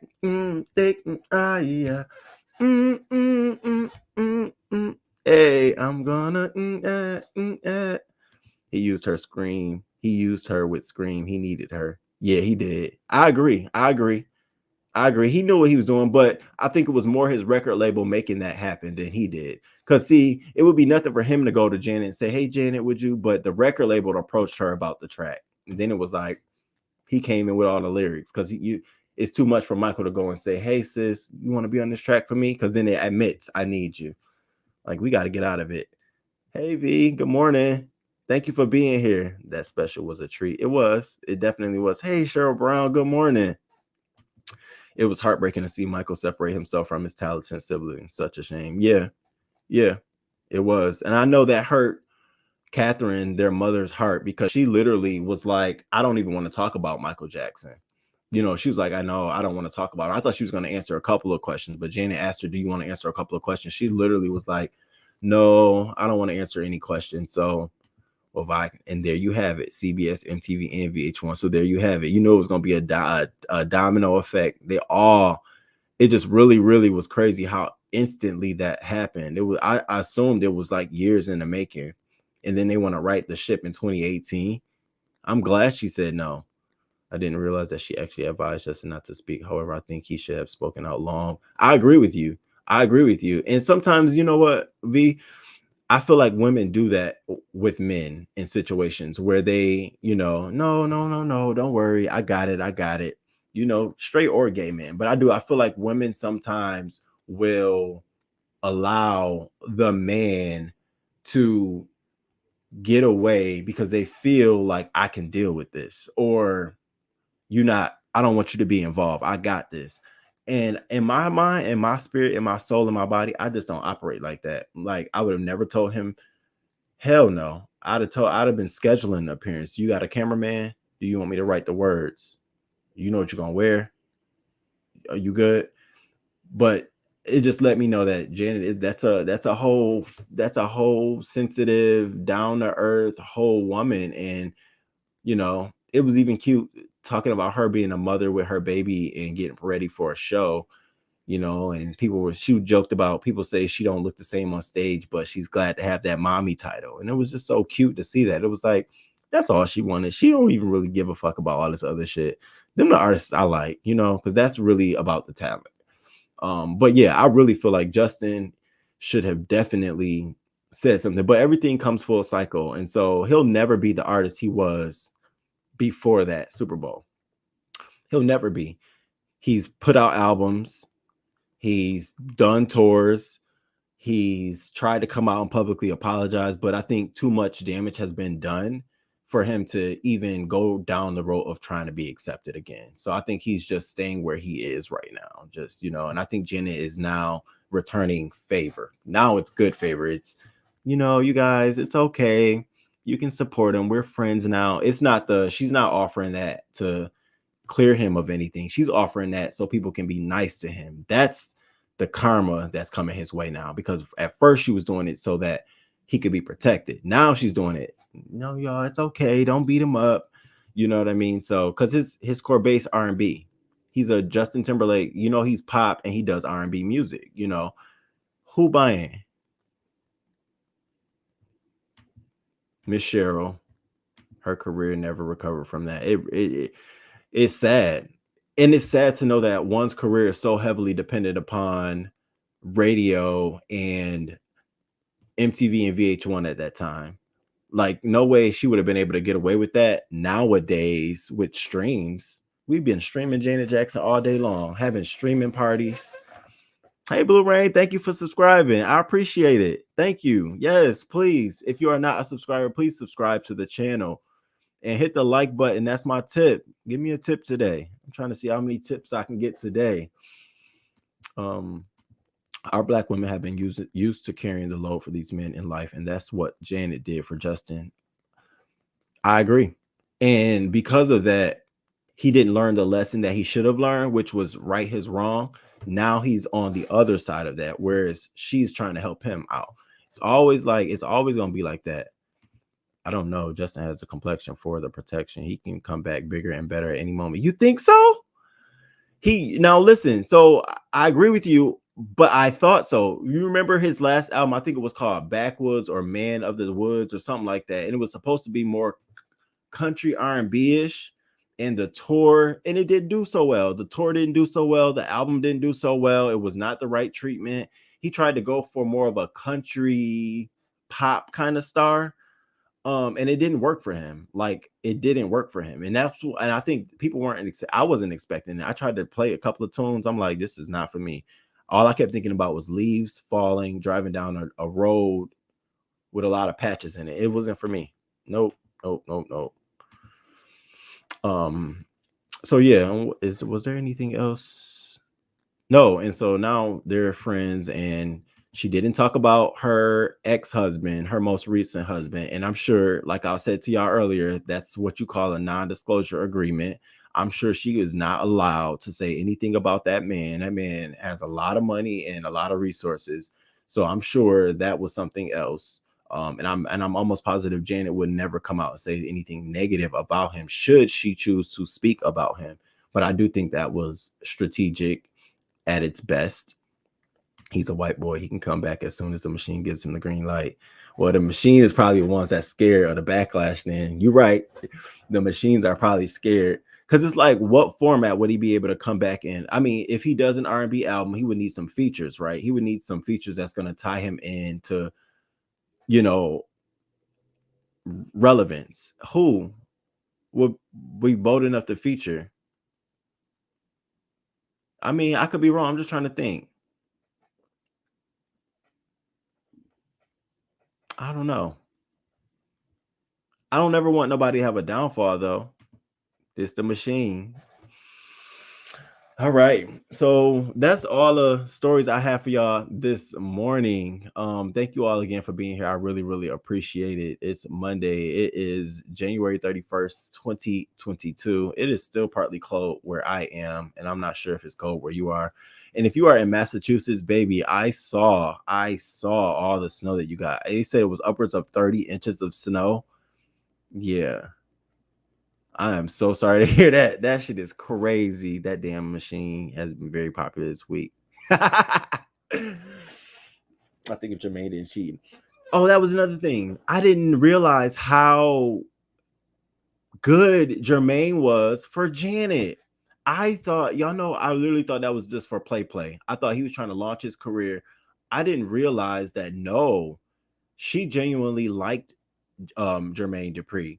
And it was unfortunate because I think she was at the age and of the time where now I want to settle down. I can't even deal with a guy in the games. Had she been a little bit younger, I think she could have dealt with it to the point where they would have worked it out. But I think she was so at a point where I don't want the drugs, I don't want the games. And he was hot and fresh off his, helping Destiny's Child, fresh off of all of that. He was so into that. And he, like he said, you date Janet, you can get any girl you want to. And that's crazy. Women flock to him because he was dating Janet Jackson. That is very true.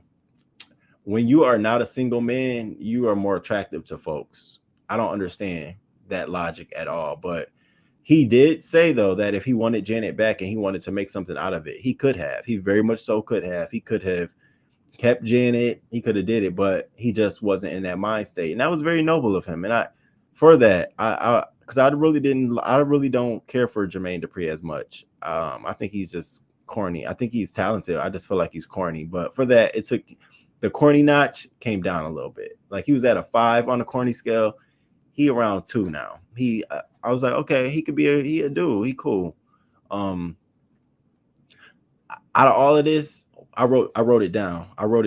What I thought the theme of this whole entire thing was. Let me stop my cam because I don't have no bottoms on. sure we did. Oh, yes. So out of all of this, the theme that I thought for this entire show was believing in yourself. Every time you get knocked down, you got to dust yourself off and move forward. Sort of with the album, when she released that album, Janet Jackson, and it didn't get the critical acclaim that she wanted. So then she wanted to do Control. She got a breath of fresh producers. She dusted herself off. She went out there. She had still to this day, the best-selling album with 7 singles on the top 5 of that album. I was like, God damn. She did Poetic Justice. She did a role that her label was like, we giving you all this money and you supposed to be doing music, but you out here doing a movie. And the movie turned out to be iconic, great for her career. She ended up dating a guy so that she could, come out of her shell and gain her independence, and realize that wasn't the relationship for her, and she had it annulled. Like all I kept seeing was her believing in herself and just moving on and moving on and moving on, and it ended with the Super Bowl piece and how she just picked up from there and moved on. And I just said, this is really a documentary about when you believe in yourself, like just believe in yourself and your abilities and what you can do. All that other shit, you'll get through it. And I saw that, and for that, I liked it. I still don't think it should have been 4 parts, but for that, I liked it. I liked it a lot. Thank you, Miss Toby, and I'm so glad you're here too. Miles, what's going on, Miles? Good morning. She is not allowed to talk about him or show her son, from my understanding. Okay, really, B? You know it. That's the shit I be on. That's what I would be on. NDA from day one. You got to protect your privacy. Privacy is at an all-time low nowadays, and so in order to keep yours high, you have to do everything. I think she loved Jermaine more than anyone ever. Oh, wow. You had one more story to talk about that wasn't on the schedule. Winter and Diddy's son? Is that it? Or did you want to talk about Miss USA?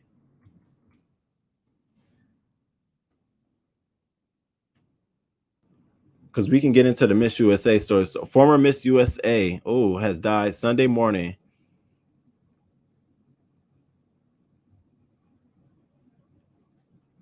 She was an attorney who sought to help reform America's justice system. She received 3 degrees from 2 universities. Our hearts are broken. They don't really mention why she passed away, though. Oh, Kryst, who was crowned Miss USA in 2019, died after jumping from a building in Manhattan, according to New York City Police Department. Wow. Let me go on and share this screen. Hey, y'all, if y'all don't mind, please hit the like button. Please subscribe if you're not a subscriber to the channel. I really appreciate it. So former Miss USA Cheslie Kryst has died. Apparently, she jumped from her building this morning, Sunday morning. Wow.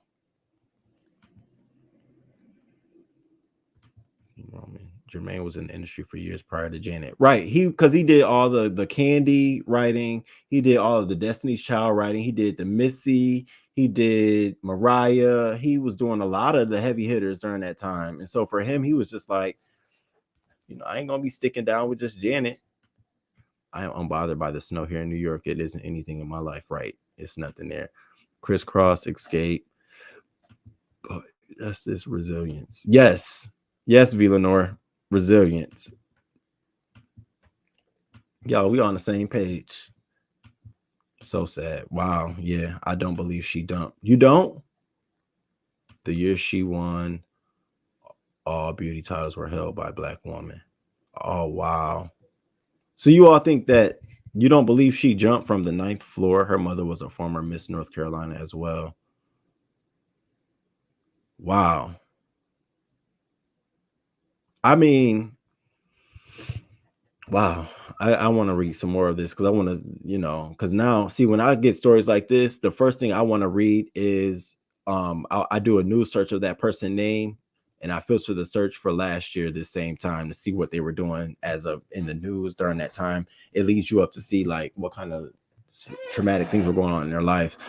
I'm gonna find more information for this story, and we'll come back on from the 60th floor. Oh yeah, I gotta come back. So on Wednesday, we're gonna recap on Cheslie Kryst, and see what's going on there. You all, thank you so much for being here. Dang, time be flying. I was gonna try to talk about some other stuff, but we can't get into. It's gonna be a whole no beef sector video today, y'all. So I was trying to recap some light on there.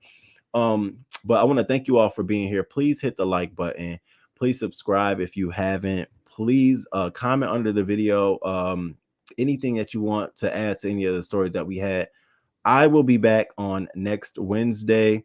Thank you to the moderators. I appreciate you all as always. Members, a hug from me to you, and subscribers, thank you for being here. And those who are in the bushes just watching, just listening along, I appreciate you too. Whether you decided to subscribe or not, I still appreciate you for being here. Please hit the like button, and I will see you next time. Deuces.